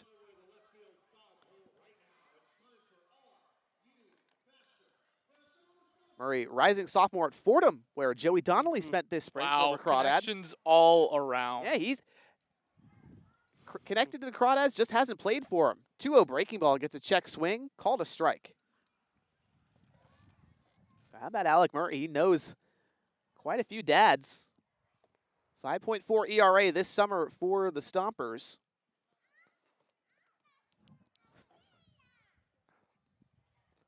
2-1. Coupland checks his swing again, called a strike at his knees. What? That ball hit the dirt. That must have been on the swing. I don't think so. It looked like he called it as a strike. It was a bit down, but hey, pace of play. Why not, right? We've been talking about it. I guess can't have a double standard. Goes for both sides. That it does. Murray at his belt, kicks and delivers. 2-2. Coupland waves and misses. 83 miles an hour, a slider outside. Yeah, I'm sure Coupland kind of felt like he had to swing at anything Yeah. there.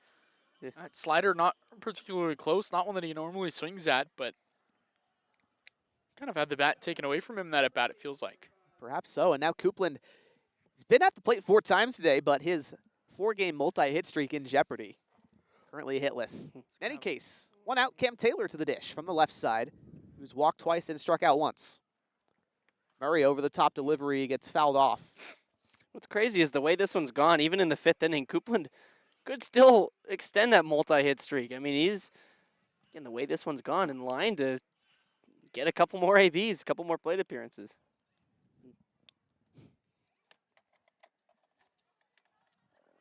Taylor driven in one on a walk.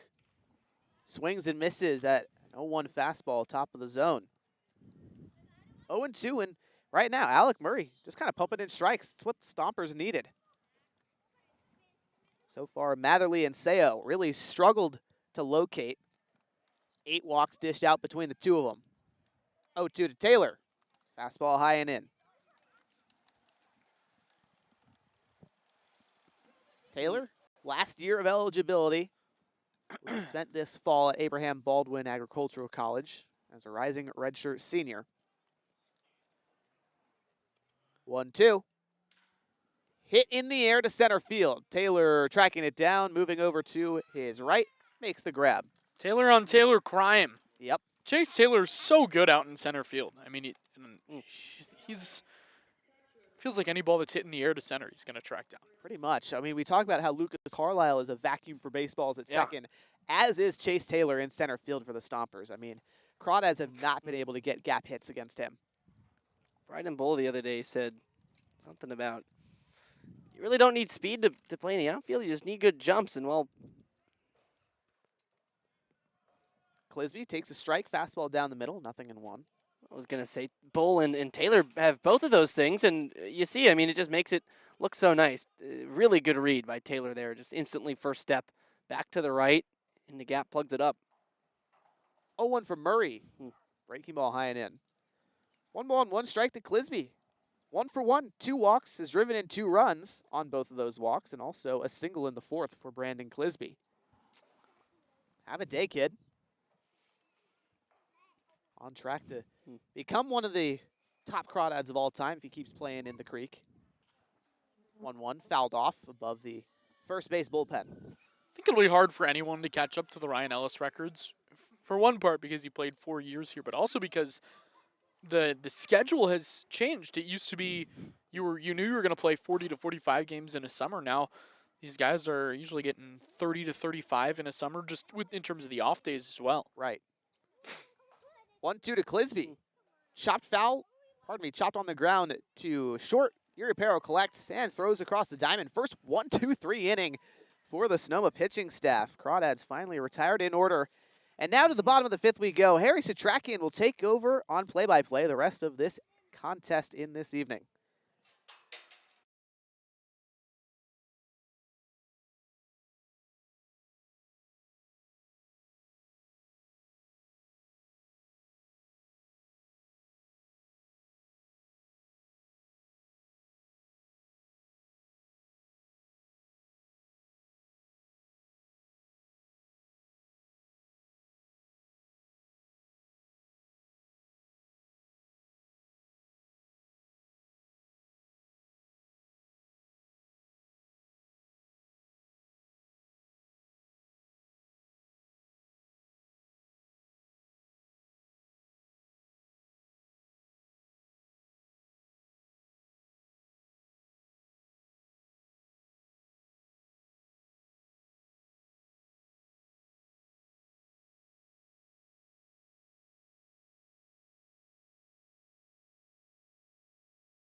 Well, halfway home in this one, alongside me, Austin Oda, Charlie Limoncelli, our producer, Jack Brooks, and spectating with us today, Alex Swift, one of the Woohoo! two beat writers for the Walnut Creek Crawdads, along with Ashton Sharon. You can check out whatever they're getting up to after this game on our website. Crawdads lead it big, 8-0. As things stand right now, 8-0 lead for the Crawdads, 4-0 lead for the Barons. Crawdads would take first place and clinch it. Righty Aber fires a fastball inside to Misael Uriapero, who takes ball one, is 0 for 1 today, but reached on a fielder's choice. And again, as things stand today, Crawdads will clinch first place in the CCL North, play a home game on Wednesday in the playoffs. 1-0 to Uriapero, swing and a miss at an elevated fastball. Ball and a strike. It would be cool. It would Yeah. be only Yeah. the second time in this new format over the 4 years that the Crawdads have gotten the 1 seed. Just because I know Carson Mercier is listening, that 2023, that team should have. Ball and a strike to Uriapero. Slaps it foul to the party deck. Look out. Oh, my goodness. Snuck right over the fence at pretty high velocity off the bat. At 72 for a foul ball. I mean, you're not expecting that one to come your way. Maybe over in the party deck, you've had a few glasses of wine. The reactions aren't quite as quick. That 2023 team, Austin, was what, the most talented Crawdad team ever? Easily. 1-2 from Aber.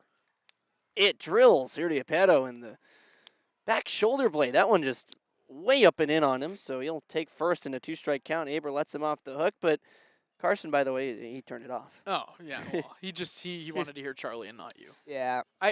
So back to that 2023 team. The Crawdads have had a history of really struggling here down the stretch. 2023, that was still when the two teams played, or when teams played 3-game series, and the Crawdads came into that weekend, I think, a game above Healdsburg, needing to go 2-1 against a poor Sonoma team, and they kind of just choked against Sonoma. 2 winnable games, and they went 0 for 2 in those games, and had to get second place. Wesley Bass stands in and swings hard at a cutter that shoots away from the zone for strike 1, comes up empty. Bass also 0 for 1, reaching on a fielder's choice. Uriapero, Bass did that back-to-back in the second inning. And now in the 5th, getting their second time. With Uriapero on first, he's got speed. 0-1, swung and missed, same pitch. Whew. Beautiful slider. All 4 years in this new postseason format, the number 1 team has made it to the championship series. And it's such a big advantage to have that first round bye, not only because you don't have to travel, but you take away a game. And that's at least 2 or 3 arms that you're not going to have to throw in that second round, and that's the big thing at this point in the postseason. Aber turns throw to first, Uriapero back diving. Crawdads hoping that they will be this year's rendition of that 1 seed and hoping they'll get to the final series and beyond. Next pitch to Bass is fouled right back to the screen, so holds it 0-2 with Uriapero. Not a very big lead on first, but man, I mean, yeah, again, slow, top of the 7th, they're down 4. So that one really moving on nicely. Started also at 6 p.m. Here we are in the bottom of the 5th in a game that started at 6:12 p.m. We're just about 2 hours in, 1 minute away. 0-2 to Bass, skips in the dirt, gets away from Clisby trying a backhand scoop, and Uriapero, though, stays at first. Didn't get a good read off it. Clisby kept it in front, so goes to 1-2. Austin, you've been here longer than anybody. You would know. Where right now, heading into this postseason, does this 26 team rank in terms of the other ones you've seen? That's a difficult question. I've got my answer. 1-2. Bass takes a breaking ball, landing outside the sweeper that time. 2 balls, 2 strikes. I don't think we'll ever have a team as talented as 2023. And I Right. think part of that is because you had such a good core of returners, and that team just loved each other. It loved playing with each other. I was talking to Matty Lusher, one of our photographers, today. That team had Ryan Brome, Ryan Ellis, Matt King, all in their second years. 2-2 pitch. Bass hits it high to left center field towards the gap. To his left, Pulasic, as him and Aldridge converge. Pulasic comes forward and makes the catch. So he retires the first out. Uriapero stays at first. Yeah, so I don't think a team will ever come to that talent, especially offensively. But I think this team is pretty comparable to that 2024 team that made the CCL Championship Series. 2 close games against a Conejo team that threw 2 Oregon right-handers against the Crawdads in the playoffs. Yeah, who's that? Colin Clark, who's no longer with Oregon. Mm. Not the most fun guy to play against. He was, I'll say it, he was pretty mean against the Crawdads in that Still the championship case, yep. series. Right, he was not the most fun guy to call. Anthony Shepler swings and misses at the first offering he sees. Nice cutter holding on to the bottom of the zone by Aber. And then Cole Fisher in game 2, who had just a horrible back injury, like life-threatening back injury right before the 2025 spring. And follow Fight with Fish on Instagram because his story is just incredible.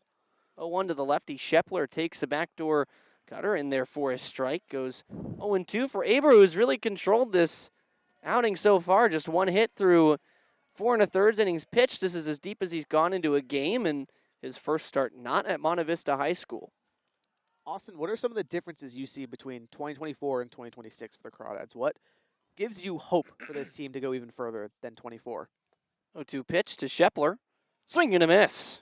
Aber gets him on the whiff. 4th strikeout of the day. All 4 of them have been swinging, 1 per inning in the last 4. So going back to the second, 1 strikeout in the second, 1 in the third, 1 in the fourth, now 1 in the fifth. I think there's a couple things. I think, first of all, I think the best team in the CCL right now is in San Luis Obispo. So I think if the Crawdads get past slow, I'm not going to say it's smooth sailing, but I think the talent matches up pretty well with whatever's going on in the South. Second of all, I think this bullpen is really healthy right now. The Crawdads look pretty good from an arms perspective. Strike 1 in there to Connor Johnston, who takes. He's 0 for 1, bounced out to Lucas Carlisle his first time, and it's a situation where you talk about not having to travel being such a luxury, but especially when there's a team in the North that plays closer to any South team than any team in the North. The 0-1 now. Bounced out towards second once again. Backhand on the hop. Carlisle long throw to first. Not in time and skips away from Taylor. Going up from second to third is Udiapero. So tough play in the hole for Lucas Carlisle, making a backhand stop throw on the run. But looks like it might be an error charge to him perhaps after the hit. Yeah, I think it should be a hit, then an error. Error moved him over, and I think that's exactly what it's going to be called. Yeah, might be the day for Hudson Aber, by the way. Brent Cummings heading out to the mound. Yeah, especially with lefty top of the order due up, wouldn't surprise me. Top of the order due up, for the 3rd time here with Chase Taylor on deck. You have a couple of lefties in the bullpen on the hot list today. Paul Wagner and Paul Wheeler, excuse me, not Paul Wagner, the position player for Aber staying out there. Yeah, Aber's gonna fight to stay out there. Brent Cummings heads back towards the dugout. Maybe the message is, hey, get this guy and we're all good, but if you let one get in, maybe we'll come get you. So he'll face the lefty Taylor for the 3rd time today, who is 0 for 2. In fact, yes, single for Johnston, throwing error on Lucas Carlisle to advance Udiapero to 3rd. First error of the day for Walnut Creek. Aber deals to Taylor, takes a changeup for a strike. More of a cutter, still holding on to that outside corner.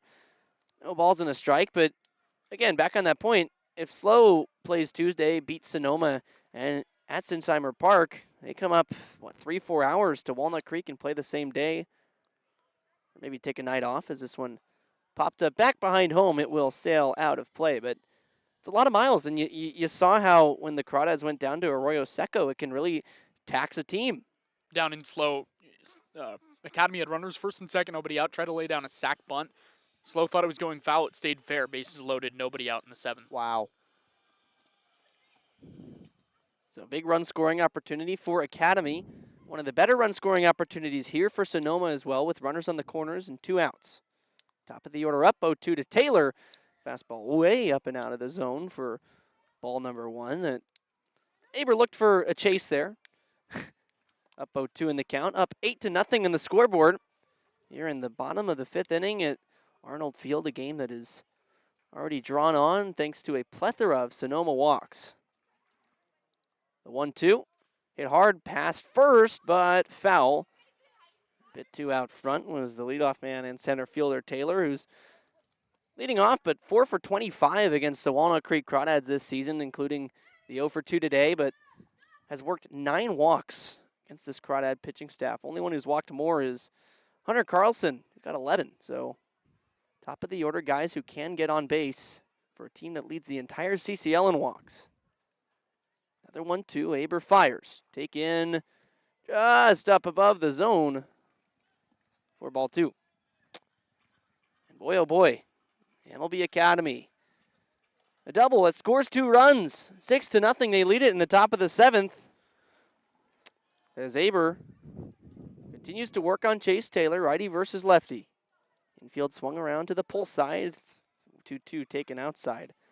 And here it is, that fantastic plate discipline from Chase Taylor you were just talking about, Harry. He's walked 9 times against the Crawdads this season, and after being down 0-2, all of a sudden, he's got a full count, and you really have to make Aber work here.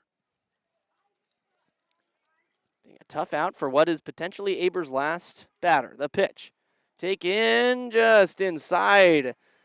Two-seamer searching for that front hip deceptive movement, but Taylor wisely lays off and works his 10th walk of the season against Walnut Creek. And Brent Cummings, the manager, heads out. That'll signal the end of the day for Hudson Aber. Ben Sebastiani coming up next. There are 2 outs. The bases are loaded. Crawdads still leading big, 8-0.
Austin Bolello, the off-speed, bedazzling, twirling lefty, comes into the game with the bases loaded, 2 men out. Ben Sebastiani is a guy who's been crushing the Crawdads recently. A lot of base hits to drive in runs, a chance to do that here. A prime chance, but not as prime as it could be. There are 2 outs on the scoreboard, so Bolello, any way you can get that final out without scoring a run would be premium. Infield playing back. And Bolello's first pitch against the righty is taken for a strike. Fastball right in that low and inside corner. And Austin Bolello is a softer throwing lefty. When you pair him off of a hard throwing righty like Hudson Aber, it's a very different plan of attack if you're a hitter. So Sebastiani to deal with it. 0-1 breaking ball taken outside. That's what I was about to say. I mean, Aber, one of the hardest throwing Crawdad starters, and then you go to your softest thrower, Bolello. All you need is a ground ball put out, or even just a fly out does the job for Walnut Creek. Soft contact's the bottom line, and Bolello's a master at doing that. 1-1 pitch. Take in once again, down below the knees, and picked off the dirt by Brandon Clisby. 2-1. The breaking ball in at 66 miles an hour, but it really sweeps in there and gets some good north-south movement as well as east-west, so it's a tantalizing pitch. 2-0 now. 2-1, I should say. Sebastiani, big rip, but comes up empty with a fastball in at 80 miles an hour, ill-advised swing, pitch below the zone. Yeah, great pitch from Bolello. Just attack low, try to get a bite. You know that the stuff is deceiving. Guys want to hit it because they think it's softer contact. It'll be easier to nab, but instead you're out in front. The lefty sets at the belt. Now comes home. Sebastiani taps it foul just in front of the Crawdads dugout off the fence over there. I think that was the changeup from Bolello. Yeah. Not a very spinny pitch. And he kind of showed me his grip on that. He's been working on a couple different changeup grips. He usually spikes it a little bit, does the spike, the kick change. And so we'll see what he's been using. Maybe I'll talk to him after this game today. Show me that too. 2-2 is swung on and missed. The changeup ends up being the deciding pitch in that at-bat. Gets Sebastiani, strands the bases loaded. Aber, ERA protected, no runs through 5 innings for Sonoma, but 8 for the Crawdads. They lead it big. Offense coming back up.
Alec Murray's day is done after a really nice inning of work. He went 1-2-3 against the Crawdads, 4, 5, and 6 hitters in the top of the 5th. He brings on Aiden Tinsley in for the 6th inning to face the 7, 8, 9 batters after the 1-2-3 that I mentioned back in the 5th. Bottom of the order, though, only in the 6th, getting their 4th plate appearances of the game in an outing that has just been marred by walks, more walks, a couple hit by pitches for this Sonoma pitching staff that has not found a way to get consistent outs or keep runners off of base. And a guy who's been on base a lot this year against Sonoma is Elijah Ramos, who stands in and takes strike 1 on an inside fastball. Jumped out of the way just a bit. 85 miles an hour. Welcome to the game, Aiden Tinsley. That's pretty good stuff. 0-1, Ramos pulls it foul. Past Brent Cummings, who skips up out of the way. A quick feed over there by Skipper, who's staring down a 1 seed in the CCL North berth. A win today for the Crawdads and a loss for Slow. Trail still 6-0 with nobody out in the same top of the 7th that was the top of the 7th 10 minutes ago. Next one to Ramos. He swings and misses. Changeup or an off-speed pitch of sorts, buried down below, and he goes after it. So 2nd strikeout of the day for Elijah Ramos, who's been chasing a bit more lately and striking out also at a bit of a higher rate in the 2nd part of this season. That's a swing that, you're up 8-0, you're going to swing at that pitch. Like, you got a cushion. It's getting later in this game. Just got to make sure you protect it. Shane Aldridge, the lefty, in for now his 4th time. He takes just below the zone for a ball and almost borderline from Tinsley, who's working pretty quickly, trying to get back-to-back 1-2-3 innings, 3.75 ERA on the season. Next one bounced softly towards 3rd. Coming in hard, Vassell, barehanded, and he's just going to put it in his pocket wisely as Shane Aldridge was burning down the line. Really no chance to get the out. So 2nd hit of the day for Aldridge, but he's been on base all 4 times driven in 2 runs and has scored twice. And it Player of just the can game? maybe. I mean, it just continues his kind of the swing and his luck on balls in play. He really had not gotten a lot of things to go his way for the better part of the first month. He wasn't striking out a ton, and all of a sudden the at-bats kind of falling into place for a guy who's OPSing now over 600 this summer. Now the righty Lucas Carlisle faces the righty Aiden Tinsley, as another righty is working in the Sonoma bullpen, really just throwing very slowly. Not a lot of urgency over there in that Stompers pen. Now Carlisle swings at the first pitch, fouls it up and out of play towards the right. That's Riley Dickey, the right-hander for Sonoma. The only guy to carry an ERA of 0 on the Stomper bullpen. And he's pitched a lot, 8 appearances. Yeah, certainly with the most outings, 9 of them. The other ones are, guys who pitched once, twice, 3 times. As Carlisle watches the next one land in there for a strike. So now 0-2. Way up is Tinsley on Lucas Carlisle, 1 for 3 today. Base hit that brought in Shane Aldridge. Next pitch, taken inside. Ball and 2 strikes to the Crawdads 9-hitter who re-enters the starting lineup after a few days off. Was in yesterday as a pinch runner, then played defense in the 9th. Spun a nice double play as he watches the pitch outside for ball 2. Or did he spin the double play, or was it It was a fielder's choice. fielder's choice? Yes. It looked good, It did, yeah. as it does with him. Yeah. But I mean, so good to have him back in the lineup, and even just to have the discipline that he does, to get aboard in the ways that he can. 2-2, runner on first. The pitch taken down below the zone for ball 3. 3-2. Carlisle works it full after going down early. And so Carlisle, full count. We'll see if Aldridge wants to go. There's only 1 down, but 3-2 count. Action pitch coming. He'll stay put. Carlisle pulls it hard on the ground. Foul. Holds it 3-2. The Academy continues to pour on runs in the top of the 7th. 2-run double with the bases loaded. Still nobody out in the top of the 7th. Ooh. Scores are matching. Yeah. Here and there, 8-0. That is big awesome. time. Crawdads just need a few more outs. They'll clinch that 1 seed. Payoff pitch once more. Taken for strike 3. Carlisle watched the slider split the zone. He was taking a couple of steps to the dugout before Paul Remedios had even called strike 3. He knew it. Yeah. So second out, second strikeout of the inning and the game for Aiden Tinsley. We now will face this top of the order of the Crawdads that has produced a lot today via the walk. Here's Daniel Palasic, who's himself walked twice, scored both times. Lefty takes strike 1. So obviously, neither of these games are over yet, but if everything holds, the Crawdads would clinch first place. But be sure to tune in tomorrow, 3:30, for a special pregame presentation. Kelly and Harry will have the air for that one. Extended pregame show for the final of the regular season. Going to be a fun time to come and hang with us. Again, a bit early. Not going to want to miss it. Nope, not at all. 0-1, Palasic hits one softly to second. Sebastiani waits on it and backed him up. Throw to first is down and out of the glove. Now going over to third, Aldridge. So that's, again, Ben Sebastiani at second had a in-play ball that if he takes a few steps forward, he puts away and makes a catch, but waits on a hop, and by the point he gets it, Palasic's already at first. It's the second time he's done that today. Hit and an error that moves the runner up. Good call over there. And that's almost exactly what happened in the bottom of the 5th for Sonoma. Palasic's second hit of the day. He's reached base 4 times, and He's having a great day. I just don't know why Sebastiani's not catching that on the fly. It's a weak pop-up. I think it took it took a one hop. One bounce. Oh, on the before that. plate? Yeah. Oh.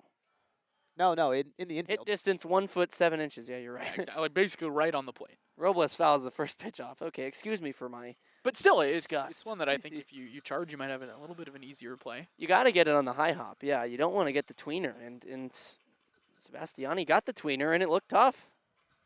Yeah, so kind of took 2 hops, 1 off the plate, 1 in the middle of the infield dirt, and you got to charge that second hop. Runners on the corners. 0-1 to Robles. Drops below the zone for a ball. A lot of sliders so far from Aiden Tinsley, the right-hander. Working it away from the likewise right-handed hitter, Eden Robles, who awaits.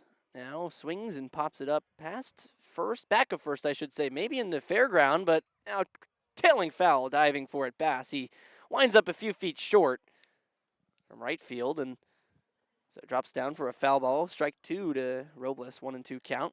How about Ben Sebastiani leaping over that fence halfway to kind of slow his roll? Almost fell over the fence. His first baseman, Shepler, had to kind of bring his legs down to make sure he didn't completely flip over that half wall. That's teamwork over there. Yeah, Yeah, it is. Sebastiani almost, went head over that railing. The ambulance might have had to circle back and pick up another one. Great hustle.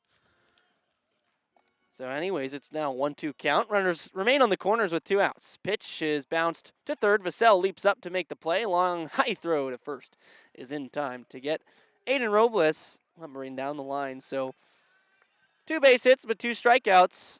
It's a clean inning for Aiden Tinsley, freshly out of the bullpen. 8-0. Crawdads still command this one.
Eight nothing. Crawdads lead. Bottom of the 6th. 2 lefties to start the inning. Due up against the lefty Austin Bolello with Gage McCown, the righty, due up third in the inning after Hunter Carlson and Tino Vassell.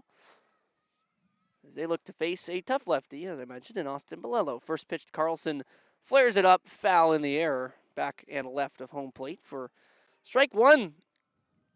8-0 applies to both games we're watching right now. Crawdads 8-0 here in Sonoma. MLB Academy 8-0 down in Slow. No balls in a strike.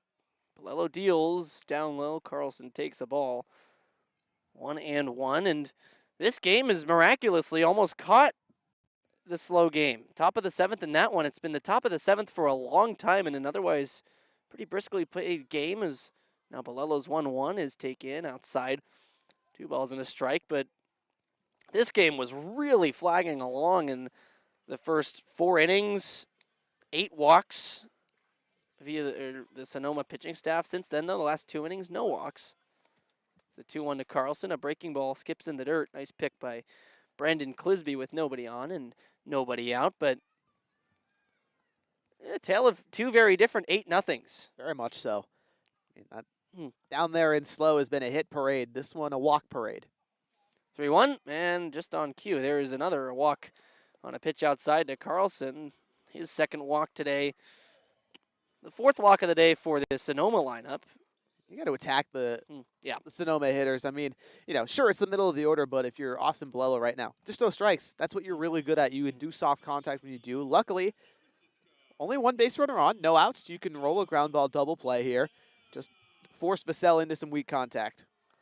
Tino Vassell, like you mentioned, up now. He has the only extra base hit of the day for the Stompers. He takes way outside for a ball, 1-0. And that's, to your point, Charlie, what you got to do when you're pitching with a big lead like this. Just attack the zone, make hitters make contact.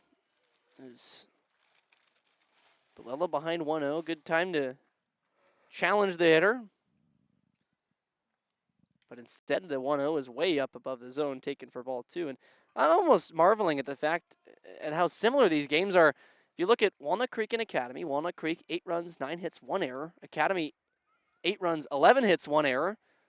Then you look at Sonoma as quickly Brandon Clisby going to go chat it up with Austin Bolello. Just a one-on-one meeting between the two. But the Blues, no runs, 1 hit, 2 errors. And for Sonoma, no runs, 2 hits, 3 errors. So Eerily similar, yeah. we're having almost parallel games going on, and the furthest north venue in the CCL North and the furthest south venue. It's like Coraline. That's a great movie. That's one of my favorites. Coraline,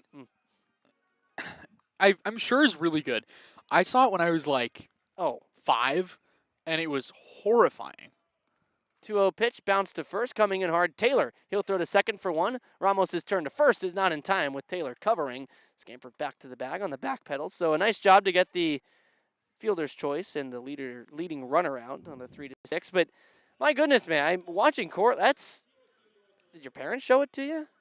I think I don't remember where I watched it, but it was really scary. It is really, really scary. It's thematically a very frightening story, and it even is just what you're watching on the screen. It was originally a graphic novel by Neil Gaiman, and I read that after I had seen the movie, years after I'd seen the movie the first time, as the righty Gage McCown stands in. DH takes the changeup down and away for a ball.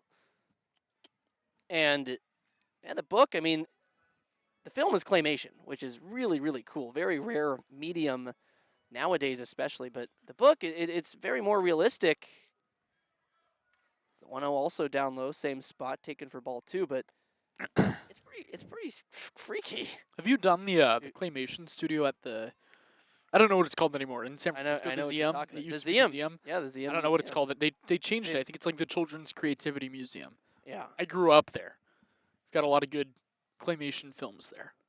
2-0 to McCown, who takes a pitch up and away for ball 3. 3-0 I have, and it's been very fun. Used to go there with my grandmother and my brother, and we would always craft a scene, something or other, and then you can keep the clay that you create, right? Yeah, and take it home.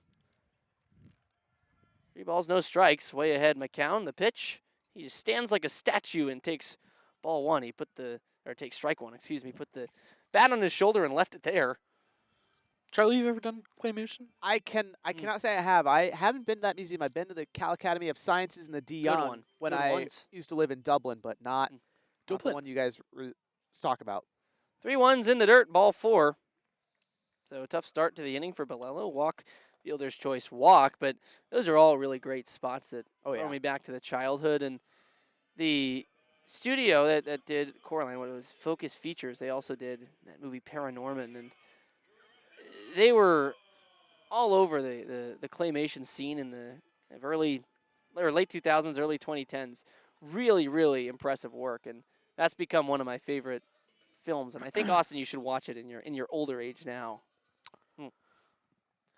Misael Uriapero has to face a lefty for the first time. He's 0 for 1 with a hit by pitch. He takes strike 1, splitting the zone.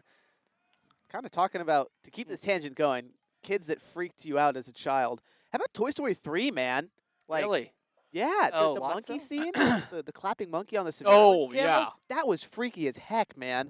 That scared me and my brother crazy. 0-1 to Uriapero, takes a breaking ball outside. Me and my brother used to have a deal with our babysitter when I was about 3. He was 5 or 6, and where we would get to, each of us would switch off nights picking a movie, and I would pick Toy Story 3 every single time. It's a great film, but that scene, woo, as a kid. 1-1, taken outside again. Bolello, trouble with the command, goes down 2-1, but I think that movie has actually gotten even scarier with time because of how just terribly sad it is. Yeah, how real it becomes as you age. I watched that last year in my apartment. It was not a dry eye in the house, and I was the only one there. Love that for you, Harry. Love that. 2-1 with runners on first and second. Swing and a miss. Lello warrants the whiff from Uriapero, who's just not really had it against the Crawdads this season, but is worked some nice at-bats today and has been a bit of a pest. But, man, It's been out for long enough to where this isn't a spoiler, but hold on. 2-2 coming in. Taken way outside for ball 3, 3-2. But man, Andy, the coming of age story, giving away the toys at the end, the so long partner. Ugh, Oh man. Horrible. gonna cry on the broadcast. Don't do this to me, Harry. No. In my mind, that franchise ended at Toy Story 3. Yes, agreed. But 4 and 5, you know, I haven't good. seen 5 yet. I've heard it's good. Breaking ball, 3-2 pitch, flared up in the infield. It's infield fly as Ramos camps under it after taking a couple steps in. He'll squeeze it for good measure anyways, so that's out number 2. I think I saw Toy Story 4 in Oregon on the 4th of July, Oh, yeah? 2019, in a theater alone. Mm. Swifty pointed this out. The real one that makes me cry all the time is Up.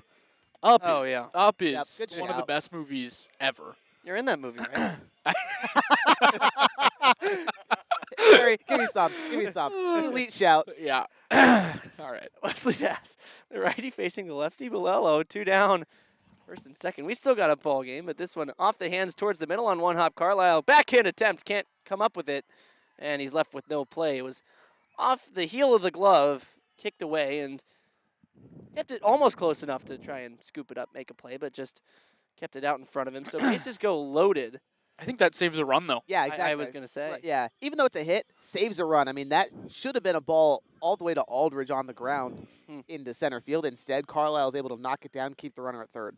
This game, but in slow, by the way, still in the top of the 7th inning. Oh my gracious. God.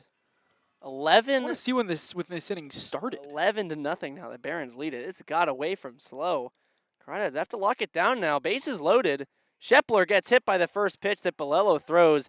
That's how the first run of the day will score for Sonoma. So, hey, I mean, the Barons doing the business, doing the job, taking out slow. But now Crawdads working themselves into a bit of trouble here. Maybe it's because we're not locked in enough, gentlemen. It is the bottom of the 6th, but first run finally comes in via hit by pitch, and Brent Cummings is going to go chat with Austin Bolello, the rest of the infield, and we'll see if that does it for Bolello, who's just not had the command today that he usually showcases, and Mark Cummings not showing any signs that he's pointed to the bullpen, and Cummings also coming in with his skull cap on as if he were at third base, but of course, since the Crawdads on defense, he's not on the field as a coach. I think it's a good look, though, the lights reflecting off that shiny helmet. This top of the 7th, by the way, started 38 minutes ago. Sheesh. That's in the game down in San Luis Obispo, which is, again, spiraled out of control for the 2 seed in the CCL North, the Slow Blues. 11-0 they trail. The Barons, who are just putting a beating to them. This is a chance for Sonoma to get right back in this game. Yep, got to get this last out. Gets the 9-0 hitter, Johnston. Find a way. First pitch to the lefty Johnson in the dirt. Clisby, though, gets out in front of it, and it skips off to his right a bit, but close enough to keep the runners where they're at. McCown's at third. Bass is at second. Shepler's at first with 2 down in the bottom of the 6th inning in a game that's already over 2.5 hours played. The 1-0 is way outside again. Sweeping breaking ball that just has not been there for Bolello today. And that was actually, you just, again, have to attack here. Even though the fastball, low velocity for Bolello, you feel like if he puts it in the zone, forces contact, the positives will outweigh the negatives. 2-0 now, goes with the fastball, and it's taken for a strike. Outside corner at the knees of Connor Johnston. So 2-1. Earns a strike back. Still has a fastball count, does Johnston. The 2-1. Taken just about the same spot. Maybe a touch lower because it's called ball 3. Got a game. Yep. Yeah, this is kind of stressful situations in a game that hasn't had any. 3 balls and a strike. Johnston takes strike 2. He had angled his back shoulder towards his dugout, ready to toss his bat as if to say, hey, I think that's ball 4, but nope, he's back into the box now. 3-2 count, 2 outs, a lot of movement coming. Runners will be going from every post. The pitch. Swing and hit At third, Robles up with it. He'll go the long way to first. Right on the money to Cam Taylor to end the threat there at the bottom of the order. But Lello allows one run on a slew of walks, a hit by pitch, and just one base hit, but limits the damage. 8-1, Crawdads lead.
Top of the seventh, Crawdads' lead has been infiltrated a touch, 8-1.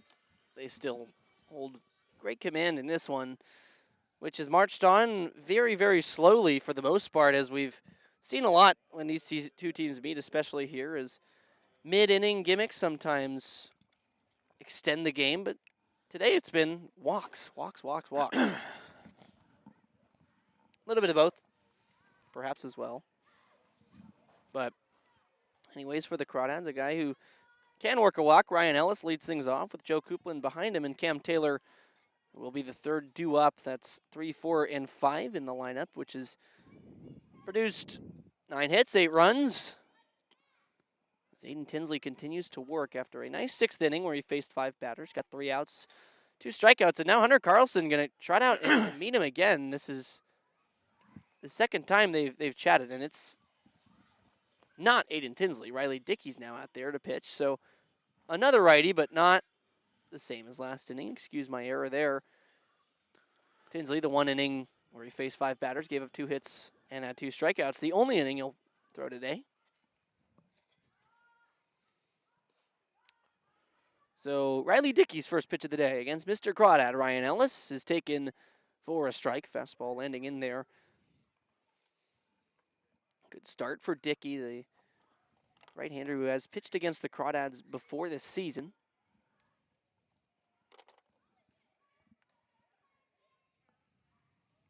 Righty against lefty to begin the 7th inning. 0-1 pitch. Ellis watches a breaking ball that never comes down and just stays above 4-1. Tinsley did all that on 18 pitches in 1 inning, so a little bit extra work, but if you're just throwing 1 for the day and maybe for the week, that's a good line of business. Yeah, that'll play. Ball and a strike to Ellis. He swings and misses a big hack at a fastball bearing inside. A little surprised that the Crawdads didn't go to Sutter Moss to start this inning. Yeah, that's actually I'm with you right there. Would have made sense to give Moss some more ABs today. He's been hitting the ball hard lately, but Ellis, a guy maybe trying to refine his swing a bit. He's obviously been so good in his Crawdad career, hitting a short bump in the road. The next pitch is outside, taken 2 balls, 2 strikes. Guy who loves the 2-strike count. He's gotten into them today and has been able to work longer at bats. But so far, no dice. It's 1 for 3, but 0 for 2 in those kinds of counts where he's gotten to a 3-2 delivery. 2-2 here is fouled off the hands, up and away to the left. I was watching the postseason game actually for the Crawdads from 2022, and Ryan Ellis played third base and hit 7th in that game. Oh, wow. I think it's just funny to like. There's no scenario where Ryan Ellis would hit 7th, and it wasn't. It was just he was so cold at the end of that summer, and that was kind of the only place you could put him. 2 balls, 2 strikes. The righty Dickey against the lefty Ellis. The pitch, breaking ball just off the back door for ball 3, 3-2. Scores around the league in the battle for 5th place. Menlo Park defeated San Francisco. It's not a real battle. Menlo Park has 5th place wrapped up, but got the win 7-3 over at San Bruno, and Arroyo Seco in the south took down Orange County in Orange County. 3-2 to Ellis. Payoff pitch. He swings and misses. Second strikeout of the day for Ellis, this time swinging. That game in OC, Arroyo Seco OC, actually was a big one for the Crawdads because Academy and Arroyo Seco came into this game 2 games separated. When Arroyo Seco won that game, OC teams play tomorrow, by the way, Arroyo Seco and Academy. If Arroyo Seco had lost that game, the Academy would have clinched 3rd place in a playoff spot, but they came into today knowing they needed to win that ball game. Joe Coupland into the right-handed batter's box, waggling the bat and the right shoulder, hands below the chest. The pitch gets a hanging breaking ball and serves it down the left field line. Line drive base hit. He'll stop at first with Johnston pulling up on the ball, cutting it off before the wall. So first pitch swing, first pitch single. First hit of the day for Joe Coupland, but absolutely the 7-6 win for Arroyo Seco down in Orange County. Took a heroic effort, 3 runs in the top of the 9th. They were down 6-4, came up and shocked Orange County just a little bit. Brody Shear, a 2 RBI single to tie the game. Then Braden Flores, single into center, scored Brody Shear to give Arroyo Seco the lead. As now Cam Taylor is not the batter. Barrett Ronson gets in, the righty, fouls it away for strike 1. First pitch he's seen today, righty versus righty. Well, and the sad part about all that valiant effort from Arroyo Seco is it doesn't really mean anything. Because now that, well, I'm assuming Academy closes this game out, which, boy, do we sure hope it does, Academy will clinch 3rd place. It's all but over down in San Luis Obispo. The 0-1 with 1 out. Coupland on first, swing and a miss. The pitch by Ronson, who hit his first homer of the summer yesterday, by the way. Again, no stream, but maybe you caught it on our socials, on Instagram, or I don't think that one was posted on TikTok, but yeah, on Twitter as well. Or X, whatever you want to call it. It's always Twitter. Yeah, agreed. To me. No balls, 2 strikes to Ronson, the pinch hitter. Dickey, a long pause. He'll now deal a fastball taken for strike 3. Back pick to first and getting in standing Coupland in front of the tag. So batter at the plate is out on the strikeout looking. 2 strikeouts in the inning already for Riley Dickey, but yeah, just so many playoff implications here today being affected and put into play, changing how these games get played a little bit. Getting the save, by the way, for Arroyo Seco is actually the man who got the win. Dylan Huang was pitching in the 8th. Then they got the lead for him, and he finished it out in the 9th. We saw him out in Arroyo Seco. He was an incoming freshman.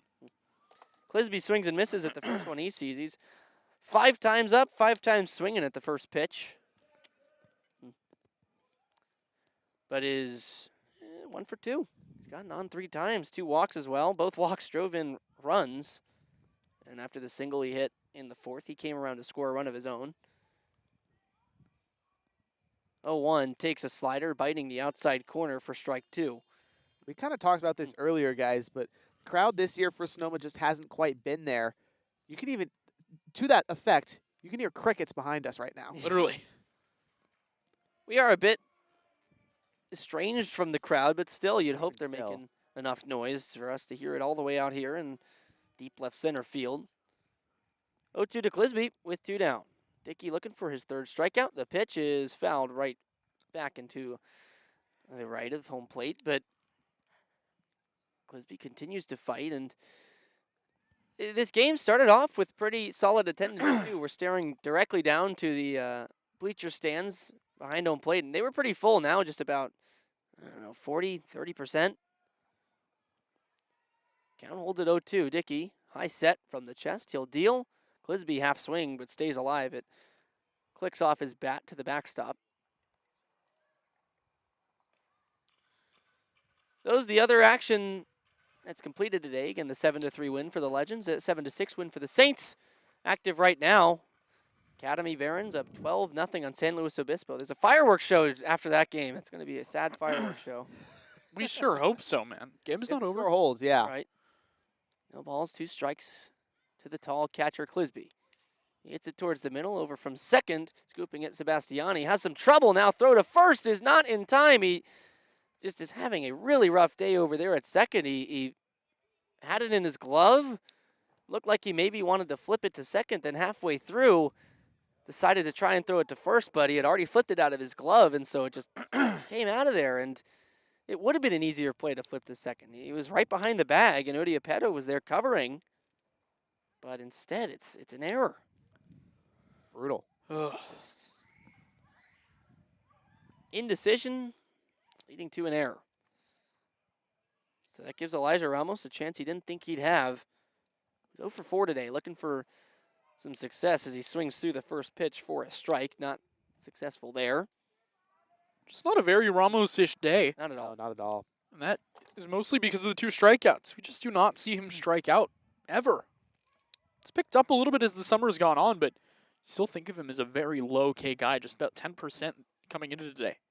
0-1, he's way behind a fastball. Another back pick to first. The first baseman wasn't covering, and he did make the catch. Clisby back easily, and Schepler was 5 steps back of the bag. Chase Taylor put his palms up in center like, what the heck are you doing, Hunter Carlson? Oh. Someone in the bullpen's doing pull-downs. Oh. I was wondering what you were Sorry. at. Pitch was a strike, now 0-2. Ramos swings and misses. That's the 3rd strikeout of the day for Elijah Ramos, who had only struck out once in a game this season at Menlo Park on the 14th. Now has struck out 3 times today, setting a new season mark. So dubious territory as we head to the 7th inning stretch here at Arnold Field in Sonoma. 8-1, Crawdads still lead big.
Paul Wheeler takes over for Austin Bolello. Lefty hands the ball to another lefty, and Paul Wheeler, who hasn't pitched in 10 days, gets some action. And this should be an inning where he's attacking the top of this order. Chase Taylor begins things against the lefty, and he gets hit by the first pitch. So takes attacking the top a little too literally, and quite not blatantly, but it hits him with a fastball anyways. Yeah. This is a guy, Wheeler, who hasn't pitched in 10 days. In fairness, his last time was against Sonoma. I do believe it was up here, relieved Joey Lorenzini, and went 2 innings. No, just 1 inning, allowed a hit. His only run of the season, his only earned run allowed was in that last outing. So just looking to get him fresh, keep him warm. Probably just going to be an inning guy, a 1 inning guy. So the sinker ran in, got the lefty Taylor. He's kind of for the worse on that one. 90 miles an hour. He needed to shake it off, and still shaking. It's his throwing arm, the left arm, so it's an important one. That's our guy. Chase Taylor, friend of the program. Yeah, we've been chatting with him. Last couple of games out here. Last game out here began a 5-game win streak that is active for the Crawdads as Ben Sebastiani faces the lefty, takes outside for a ball on the sinker, but that win streak for the Crawdads, 5 games, and for the Stompers, 4 games, the 2 longest active win streaks in the CCL. And, well, one's got to end. Next pitch into Sebastiani outside. The fastball is lighting up the radar gun, 90 miles an hour from the left side, and with a lot of sink, but not yet in the zone. It's missed to the arm side all 3 times so far. Now 2-0, Wheeler to settle in and throws the sweeper this time. That warrants a swing and miss. Really nice pitch. Yeah, at the same time, if I'm Sebastiani, there's almost no way I'm swinging at that pitch. I agree. You see something with break, you've seen 3 straight balls in the inning. There's just no reason. He's always been aggressive this season. It's a 2-1. He half swing, and he goes around, check down to first. Yes, he did on a sweeper that never tempted the zone, way in the dirt, buried, and again, he's just been so aggressive. You think you see the sinker, you're guessing 50-50 with Paul Wheeler, who throws 2 pitches, and you guess wrong there. That's strike number 2. And I mentioned those 2 win streaks, slow the 3rd longest at 3 straight games winning, but that probably going to end. Next pitch, taken outside. 3 balls, 2 strikes, and for Walnut Creek, what's so impressive is 3 of the 5 wins during the streak on the road is a team that has played very, very well on the road this season. 10-5 so far, 2nd best road team in the CCL. The only other, or in the North at least, the only other better, the Blues. Payoff pitch taken just outside off the corner and maybe a bit low as well for Sebastiani. So he works the walk. He's on for the first time today on probably the closest pitch to the zone in that whole at-bat outside of the first strike. So Brandon Clisby going to go out and chat with the lefty Wheeler and just confer a bit. Rare you see Wheeler let 2 runners on, but maybe shaking off some cobwebs after not pitching for those 10 days. It's a big at bat. Yeah. Carlson, I would say the best hitter on this Sonoma team, and this is a guy that can change the feel of this game with 1 swing, even left on left. That's how he's going to have to do it. It's his 2nd time facing a lefty this game. Worked a walk last inning against the lefty Austin Bolello, who just didn't have much command. And Wheeler showing to be a bit of the same so far with runners on 1st and 2nd. First pitch, a sweeper that lands right at the top of the zone for a strike. Carlson watching it go by.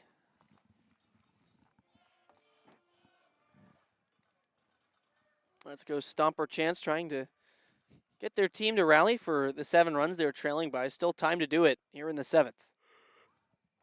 0-1 pitch, lefty to Carlson, and he fouls a fastball. It was way late on it, and it shot into the trees over there, out of play on the left field side. Really more the 3rd base side, I should say. Alex Martinez is here. Woo! Hey, Mart. Hey, Mart. The GOAT. Paul Wagner of USF. Still not Paul Wagner. Paul Wheeler, oh my goodness. Done that twice. Paul Wheeler. 0-2 pitch, pulled hard and down the line. It stays fair into right field. Coming around to score is Taylor. Moving up to third goes the runner from first, Sebastiani, staying at first. Carlson is finally getting it in. Was Coupland from right. It's a base hit. It's an RBI, and just like that, 3 straight base runners to start the day for Paul Wheeler. Don't look now. Here come the Stompers. That was just an elevated slider, or sweeper. That's what you want to go to if you're Wheeler, but you leave that in the 2 top parts of the zone. You got to leave that low and outside against the lefty. Let him wave through on a pitch that's really not close. Good pitch and a better swing there. Got it on the front door, but turning on it, keeping the front shoulder in there. Carlson, now another lefty, takes ball 1. That's Tino Vassell. These guys, teammates at USF. Who we talk about Alex Martinez, A-Mart, another A-Mart that used to play at USF. Andrew Martinez. Who? Got drafted a long time ago. Swing and a miss on the 1-0 pitch. Fastball in there. What about the more relevant A-Mart? Alessandro Martinez. Yeah, and another one there. A great lot of shout. A-Marts. Andrew Martinez was the brother of my high school coach. And again, he got drafted back when the MLB drafted 1,000,000 rounds. 1-1 pitch flown out towards left center. To his right, Aldridge will be there to make the catch. Runner tagging. Aldridge, a strong throw is cut off, and the run will come in. So Sebastiani scores from third as Vassell cashes in the 3rd run of the day for Sonoma, 2nd of the inning, and Aldridge, a routine play out here. Yeah, I think you're more than fine with that trade-off if you're the Crawdads. Get an out, give up a run, especially to erase that runner from third. Now a ground ball gets you out of the inning. Just got to get said ground ball. Well, there's a sinker baller, though. This is one of the guys you want on the mound, especially against a righty. You use that arm side action. As a righty to work against now, Gage McCown, the sinker of Wheeler, will be working away from this righty with runner still on first as McCown goes after the first one, fouls it back. That's the recipe. Sinker low in the zone. You're not going to get good contact as a righty. Got to keep pumping that. Not a lot of speed on the base paths, just Carlson on first, the catcher, and McCown who doubles that, triples that. DH, catcher, and a pitcher. Positions you think that might not run the best, and you kind of be right with these 2 guys. So 0-1 to him, right down Broadway, just about, taken for strike 2. 92 from Paul Wheeler. Woo! On a chilly night in Sonoma, that's fuzz. Polly Dub. Much like Trey Galino's 93-mile-an-hour That was fastball awesome. yesterday in Yeah. San Bruno. Talk about chilly. Now an 0-2 count. Wheeler way ahead. Here's a bouncing ball to second. Carlisle's got it. Flipped to second for 1. Ramos to first. Well in time, beating the runner McCown by about 2 steps. A tailor-made double play. Just like that. Wipes out the little baby threat that Sonoma had going. 2 runs in the inning, though. They trail by 5.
8-3, top of the 8th. Crawdads, a lead that's a bit smaller than they had been cruising for in the first half of this game. 3 runs in the first, 1 in the second, 2 in each of the third and fourth. But straight zeros in the last 3 innings of the Crawdads in a 5-run lead. 8-3, they still lead with Aldridge Carlisle coming up against the righty Gage McCown, who moves from the DH spot to the pitcher's mound as Aldridge takes strike 1. He will stay in the DH spot thanks to the Shohei rule. Are we gonna call it that even? I feel like it's more usual in college ball that you see this anyways. 0-1 to Shane Aldridge, bounced in the dirt. I'm gonna say some names that Austin will really like. It reminds me of the days that I would Oh my God! go down to Please Sunken rip Diamond it. Say it. Say it. Say it. as a kid and watch Will Matheson DH and pitch later in the game, and then in more recent years, Braden Montgomery. 1-1 to Aldridge, swings through some high cheese. 1-2. What about here's a real throwback Stanford name. Do you remember who was recruited as an infielder, moved to the rotation because What years? 2017. 2018. 1-2 to Aldridge. Takes a breaking ball down low, tracked it all the way in. Sort of moved his hands, but not really a check swing anyway. Carlson checks down to third. This player, Go. oh my bad. This player go ended ahead. up being a draft pick. As He a was pitcher. an infielder, went Uh-huh. transition to a pitcher. 2-2 to Aldridge. Shot down the third base line. It goes foul, hard on the ground. It just snuck past that chalk line. Drafted in 2018. Pitched for Stanford in 2018. Okay. Do you know what was the draft year? Maybe 21. 21 I from don't want to give it Stanford? away too much. From Stanford. Yes. Okay. It's 2-2 count into Aldridge. He watches a pitch up and away, ball 3. Was it a starter, reliever? Would give it away too much. Too much? Okay. Was it Zach Gretsch? No, I like No. that. I like that call though. Wasn't Zach Gretsch. Has to tell be you a after- righty. I'll tell you after this. 3 balls, 2 strikes. Shane Aldridge takes strike 3, just on the front inside corner, down at the knees. So the first batter McCown faces is a strikeout. That's how the Crawdads have began the last 4 innings. Strikeout to a different pitcher every single time. And I'm going to say maybe Jack Little, my last guess. I think he was too early. Brendan Beck. Brendan Beck. Kevin in as Parker a- Jr. pinch hitting right Oh. here, gentlemen. Oh, We can lock back into the game for a minute. It's relevant. This is relevant conversation. Kevin Parker for Lucas Carlisle in the 9 spot. Swings at the first pitch, hits it way up and back out of play for strike 1. But the Beck Bros, nice. I didn't know he was originally an infielder. Charlie, if you're a fan of him now, a New York Yankee. Who? Brendan Beck. He's pitched a couple innings in the majors this season. Honestly, haven't heard of him. I'm being so serious. That's why he hasn't done anything. Parker off the hands, 1 hop to short, slowly for Yordiapetto, charges in and Oh, throws a 1 hop. jeez. That is not picked at first by Shepler. Going into second now, Parker. The throw there as he dives in is offline. He's safe. Can't make it more routine than that, and it's still an error. Well, Crawdads need base runners right now. I mean, you have a lead that's now only 5. You got to add some insurance. Got to make sure that you come out with the most critical dub of the season right now, with the Academy threatening to beat San Luis Obispo. So Crawdads need to plate more runs, and to do that, got to have runners on base. Academy, not only threatening to win, 13-0 with the bases loaded, 1 out, top of the 8th. Oh my It God. is all but over there. This game not yet all but over as Daniel Pulasic, the top of the order takes a ball up and away for his 6th plate appearance. My goodness. Yep. It's ridiculous. He's just 2 for 3, walked twice as well. Scored 2 runs, 1 RBI on the day on 2 singles. Also has a stolen base. Ahead 1-0 against Gage McCown. DH turned pitcher today, and breaking ball lands in there for a strike.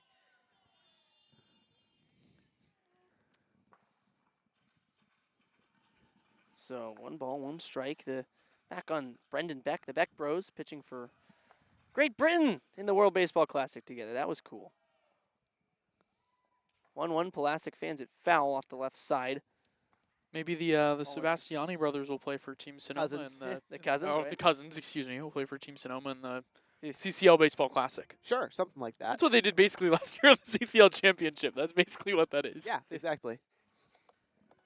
Although I don't think Ben played at all in the championship. He wasn't as good as he's become now. 1-2. Runner goes. Pulaski half swing in the dirt. Throw down. Not in time. Parker Jr. in. And the half swing at the plate ruled A ball. no swing. Yeah, no swing. Pulaski holds off. And so he works a 2-2 count. And that's a big stolen base. Now, don't need a base hit to score the run. Yep, just lift the ball in the air. Don't even need to put the ball in play, perhaps. Another pitch like that in the dirt that gets away from Carlson. That one he corralled nicely, but if it were to get away, the speed of Parker, he'd come home. 2 balls, 2 strikes. The lefty Pulaski fouls it off again off the left side. 8-3 ball game, top of the 8th. Crawdads, 1 down, runner on third. Have not scored since the 4th. Sonoma has scored 3 in the last 2 innings, 2 runs in the 7th, 1 in the 6th. The pitch to Pulaski, grounded to the right side. That'll bring the run in as Sebastiani makes the play to first, beats Pulaski by a step. But after the stolen base from second to third, reaching on an error, that's an unearned run. And so a big time to take advantage of that one for the Crawdads, and they do just that. Yeah, that is gigantic. I mean, that's taking advantage of mistakes, and that's what the Crawdads have done best this season. Really, it's been kind of only an okay relative to the CCL offense that has taken advantage of mistakes. Now Aiden Robles on for his 6th attempt today. He's 2 for 5, takes a breaking ball in the dirt from McCown for ball number 1. And Aiden Robles, who's had a very nice couple of games against Sonoma to start his Crawdad career. 1-0 pitch is taken for a strike. Fastball on the inside corner, but came into today 6 for 9 against the Stompers. A homer, a double, 3 runs batted in today. Just adding to that. 2 for 5 so far makes him 8 for 14 on the year. Just 3 games. 1-1 down in the dirt. That stolen base for Kevin Parker is 19th of the summer as well, and that is good for 2nd most in a single season in Crawdad history. It's also good for 3rd in the CCL right now. He's swiped a lot of bags. Yeah. 2-1, Robles ahead. The pitch, swing and a miss. Breaking ball. Looked like it was a fastball, then all of a sudden just dipped down and away, and so Robles out front. And 1 strike away from getting out of the inning with just an unearned run on the tally. Gage McCown rocks back into his windup. The pitch swung on and missed. Nice slider on the front door. Gets Robles down whiffing, but the run does come around. Crawdads take advantage of the 2-base error of Misael Udiapedo. And Parker Jr. scores the 9th run of the day for the Crawdads. They lead it 9-3 on the Crawdads streaming network.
Bottom of the 8th. Crawdads pitching staff, defense. 6 outs away from perhaps clinching the #1 seed in the CCL North. Academy still putting a hurting on San Luis Obispo. Top of the, no, I think it's Defensive changes. beyond that. Uh, Top 8 bases loaded, 1 out. First pitch swinging, deposited into shallow center field for a base hit. Uriapetto gets on to begin the inning. Ramos moves to second. Parker Jr. over to short as Carlisle comes out of the game. So Parker did pinch hit for Carlisle, and we'll assume Ramos' spot on the infield while Ramos remains in the ball game.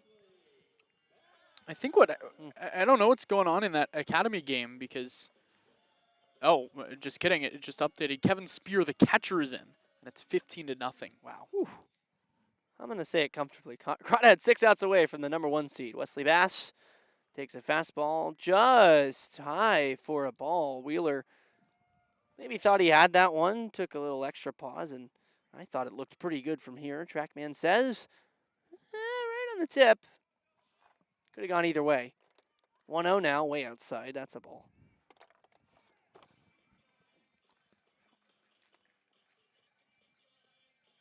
Who do you guys have for Crawdads player of the game? Aber or I Aldridge? think I would agree.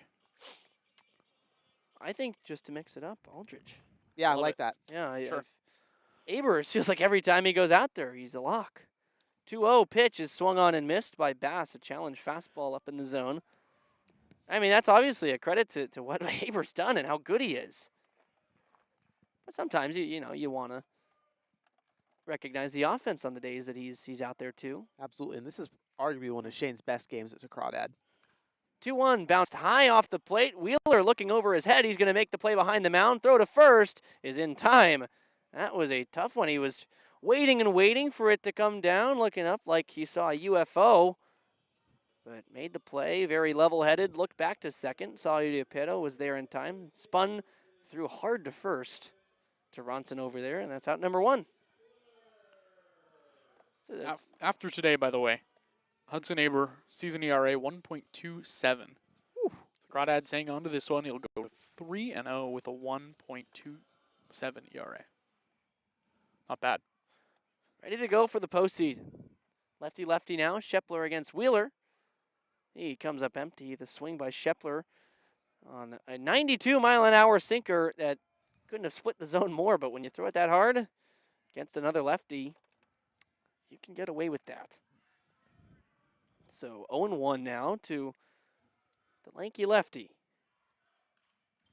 Another challenge pitch, fouled away and stuck up in the fence off the left side of the backstop. That's impressive work. You got to bring in a pretty quick pitch and hit it pretty good for that to get jammed up in there like that. Also at the correct angle and everything. So that baseball is going to be in there forever.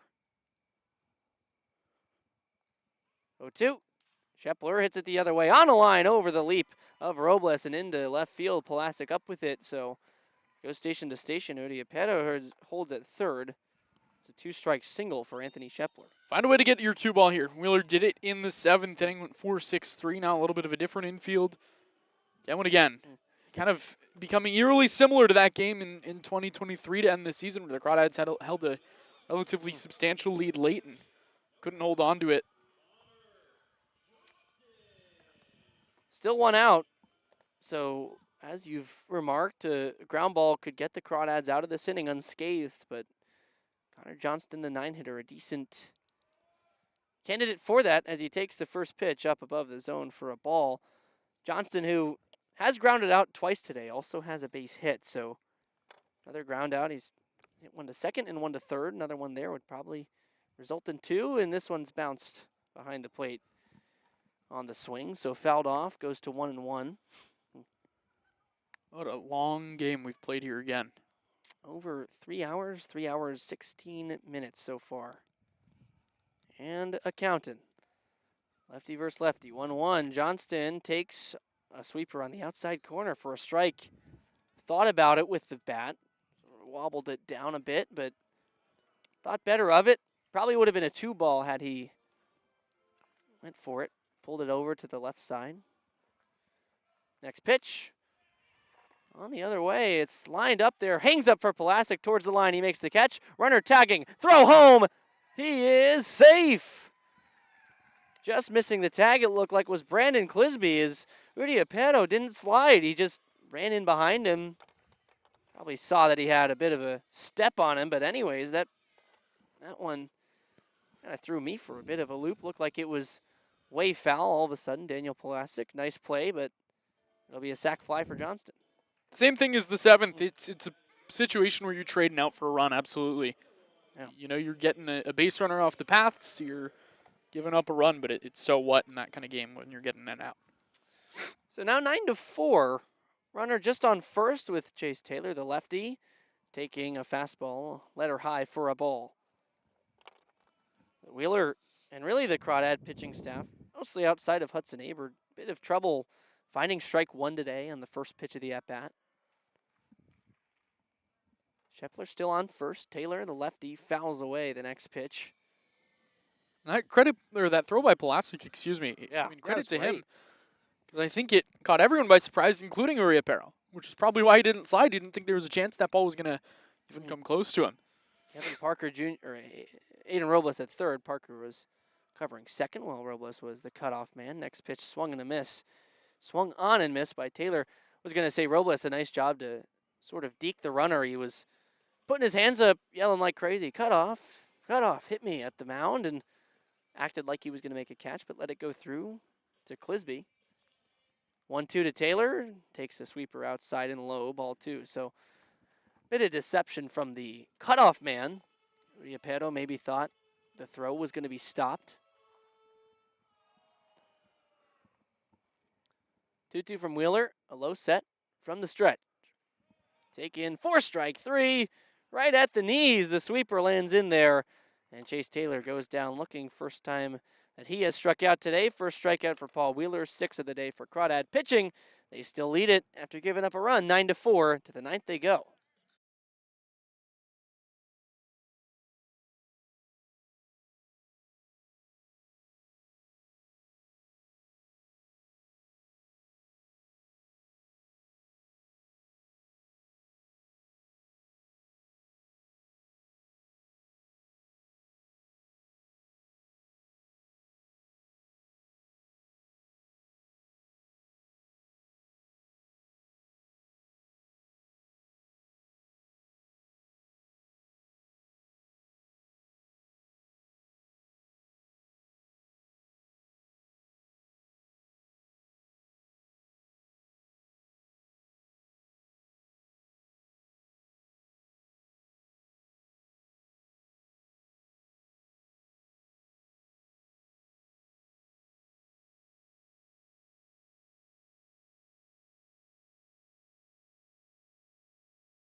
Bryson Ayala. Yes, Bryson Ayala, a guy who the Crawdads have seen play infield against them a lot this summer, is in to pitch for the Crawdads. The right-hander on for, I don't know if it's his first outing of the summer. It is. I think, yeah, he's not a pitcher. No. And Sutter Moss going to get handed a bat here. Ryan Ellis out of the game. So Sutter, who homered here last time, gets a chance to face a position player pitching. Ayala lofts the pitch in there, and it falls in for a strike at 59 miles an hour. Yeah, that's a top of the ninth strike, trailing by 5 for sure. With the position player in there, no less. Top of the ninth, 9-4. Next pitch to Moss. Takes a big rip. His helmet almost flies off, but he's empty on the 60-mile-an-hour moonball. Yeah, just got to sit and wait. Ayala's not pumping in gas. So here comes the 0-2. It's a moonball. Hit back to the mound on 2 hops. Ayala's got it. Flipped to first, and he records the out on a pitch that almost went higher than the backstop. It was like a slow pitch, softball pitch. I don't even think that pitch registered. No, not at all. Let's say 37 miles an hour. I'm just going to guess. I think I saw a faster pitch in our slow pitch intern softball game. Yep. Would agree. Wonder what Chase Taylor's thinking. He's pacing out in front of us to his right, playing Joe Coupland to pull against the limited velocity as the first pitch is up and in for a ball. 56. I'm surprised that wasn't a strike. 56 mile an hour. The sad thing is that this is basically what my fastball is. 1-0, Coop. Oh, it runs in and hits him. Up and in. Oh, no. Charge him out. It's who was it that got hit in the helmet by a position player and toppled to the ground? Travis Darno, I think. Yeah. Would have loved to see that. should've It done. could have been a similar nod there if Coupland had ended up going to the ground, but he's a competitor. He keeps things very serious. Ayala taking over for Gage McCown, went an inning, gave up no hits. Did give up a run, though it was unearned. Watch out for Barrett Ronson here. If he gets something to hit. Boy, well, I'm going to put my glove on. Yeah. Pitch to Barrett Ronson in the dirt. Ball 1-0. We're in Ronson territory. Again, he hit his first home run of the summer yesterday at San Bruno. Next pitch way outside, ball 2 taken down beneath the zone. This is just another wild game we've seen here in Sonoma. And this is the featuring- closest of the Wild games. Yeah, featuring these two teams. Next one to Ronson. Down towards his toes, taken for ball 3. I mean, green light?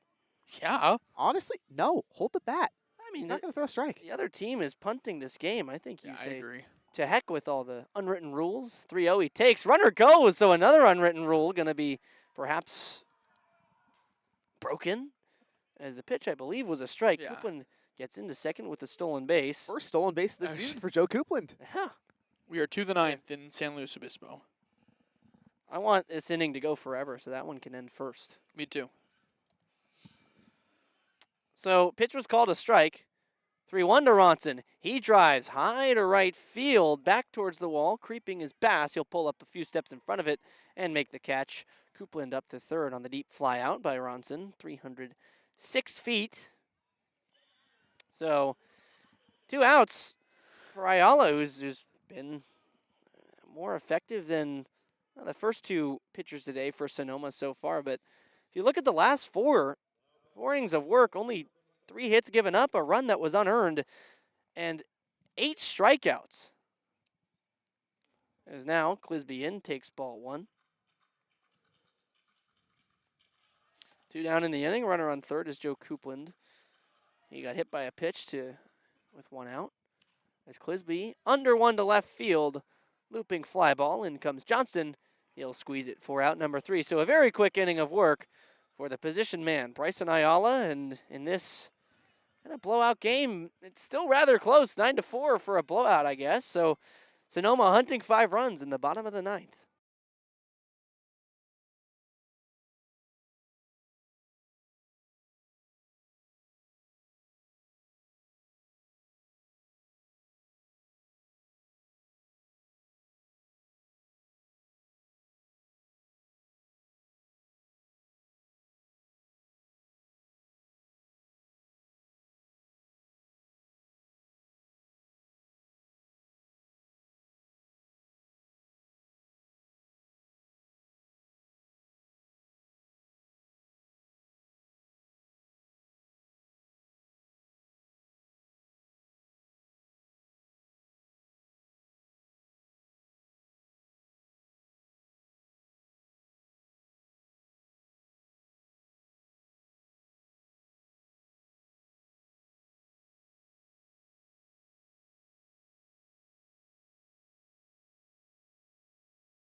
New pitcher on for Paul Wheeler.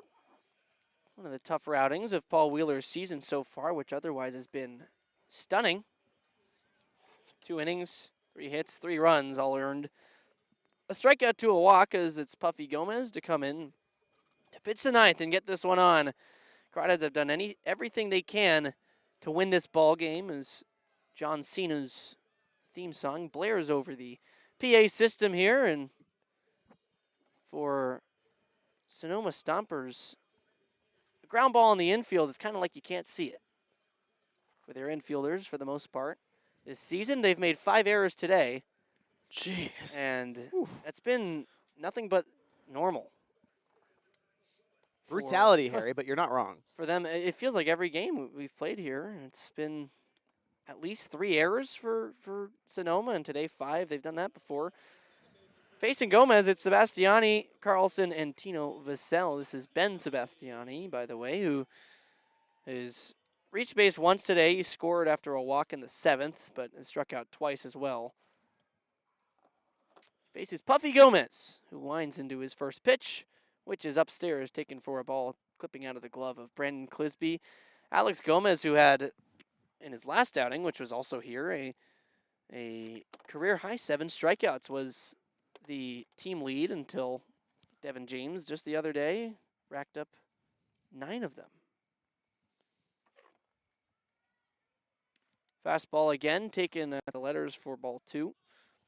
So 2-0, Gomez. If you're Gomez, you just want to get this one on because all eyes then go to the San Luis Obispo game, which is still going on. It's into the 9th, but all but over as this one fouled back. 2 balls and a strike, 15-0. Brady Alves is pitching in that game. Oh, yikes. You think will he end today with more hits allowed or hits on the summer at the plate? It's a great question. Came into today with what, like 5, 6 hits? Something like that. 2-1 pitch. Righty versus righty. Sebastiani taps it out in front of the plate. Clisby wants it. He's got it. Bare hand and throw to first is in time to get Sebastiani by a couple of steps. There's out number 1, the 2-3 put out. Crawdads 2 outs away. And 15 runs spotted to slow away from clinching the 1 seed. So, again, the slow game in the top of the 9th. At bat is Academy. They're up 15-0. Have runners on first and second against Brady Alves, who is pitching. He's not a pitcher. Hunter Carlson in this game here is take, again, ball number 1. I mean, for both of these teams at this point, don't they know we have something to watch for? Can you just get out already? Lay down a bunt, man. 1-0 to Carlson. Big stride and takes a strike.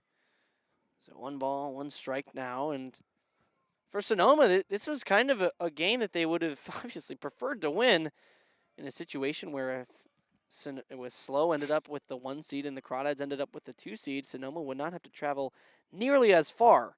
So the 1-1 falls in down below the zone. Looked like a change-up breaking ball, something flipped in off speed. It's got to be close to, what, 5 or 6 hours down from Sonoma to San Luis Obispo? Yeah. Yeah, it's not close. Again, the furthest north and the furthest south you'll go in the CCL North. 2-1 to Carlson, watches it in the dirt for ball 3. Map says 4 hours, 16 minutes from here at 9:42 at night. So you think at, 8 in the morning. On a Tuesday? Yeah, right. That's deep. 5-6 hours. Plus on a bus, it's even slower. You got to stop. Yeah. We're hoping that happens, right? Yeah, very. We're hoping that happens, and Sonoma wins, so they have to come all the way back up and play the Crawdads the day after. 3-1 from Puffy. Oh, it's up and in. Watch out. If you're Hunter Carlson, takes his 3rd walk of the game, and congrats. On first base once again. Down 5 in the scoreboard. You got to start it some way, but only 2 outs to go. I don't know. It's Stranger things have happened, Harry. Don't jinx it. Yeah. 5 runs down, 2 outs left for Sonoma with Tino Vassell, Gage McCown on deck. Vassell the advantage against the righty Gomez as he swings from the left side. Runner on first from the stretch. Gomez delivers. Fastball just too high for ball 1. Vassell, who sac fly drove in a run in the 7th inning. That was the 3rd run of the day for Sonoma. 3rd of their 4. The pitch, taken for a strike, 1-1. Got to get your outs. Yep, Yep. yep. That's all we got here, really, is now Brady Alves has recorded 2 outs against the Barons. Now Gomez delivers to Vassell. Fastball, swing and a miss. Way late on that 89-mile-an-hour pitch up above the zone. So, one pitch could end the ball game. Runner on first, 1 out. One pitch could also get Tino Vassell out. 1-2. Down beneath the zone for a ball. Breaking ball, couldn't find it. Couldn't get the swing either. That went towards the dirt. So, that bat continues. 2 balls, 2 strikes.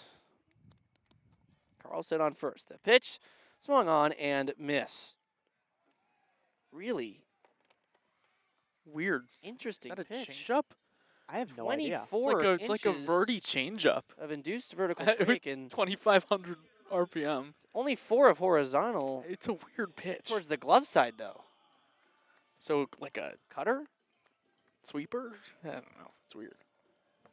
That was It's a question. bizarre. Really for, good pitch. It works. data as a guys. strikeout. Absolutely. So a strikeout here. And now on the ground is short. There's Ramos. He'll step on second.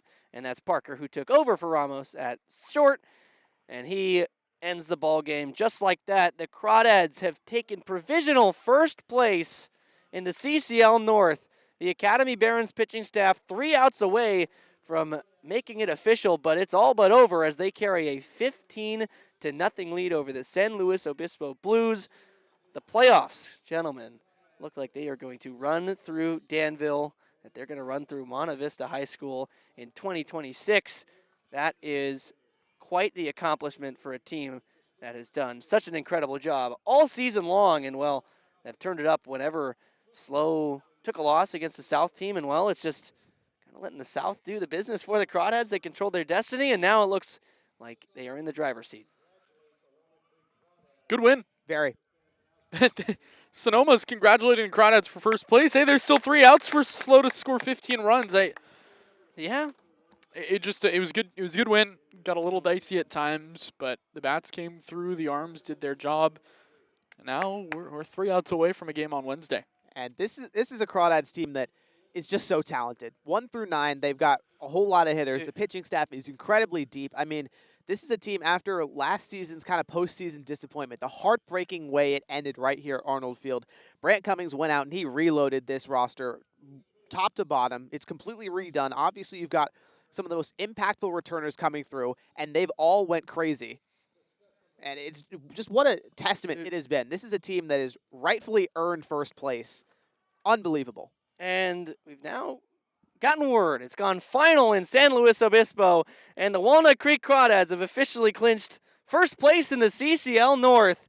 The playoffs run through Danville, even the championship series, which is hosted by the North this year, so the Crawdads will await the winner of the Sonoma and Slow 2 versus 3 games. Sonoma going to have to do the dirty work, head all the way down to San Luis Obispo and try to shock the world and take them out as the 3 seed. We'll go very quickly on our post-game show. Today's player of the game brought to you by Worth Group Restaurants, a local collection of East Bay restaurants owned and operated by Rodney Worth. Includes the Peasant and the Pear in Danville, the Bourbon Pear in Livermore, and the Golden Pear in Walnut Creek. Worth Group Restaurants, an official partner of the Walnut Creek Crawdads. And today it's going to go to Shane Aldridge, who had one of the best games of his Crawdad season and has been doing so, feels like, every other game. Yeah, he's been fantastic. Really hard-fought game. I mean, 2 hits, 4 times on base, also with a walk and a hit by pitch, 2 RBIs. He was due for a bigger game, and he certainly got it today. I got nothing. Go Crawdads. The Crawdads can finally say for the rest of the season, this is the first place Crawdads, and this is the first place Crawdad broadcast team signing off. For Austin Oda, Charlie Limoncelli, our glorious producer Jack Brooks. This has been Harry Setrakian. We thank you for listening. Back home tomorrow for a fun one. Be sure to tune in at 3:30 for an extended pregame show. You're not going to want to miss it. Remember, 3:30 p.m. Pacific time. Be there or be square. Yep.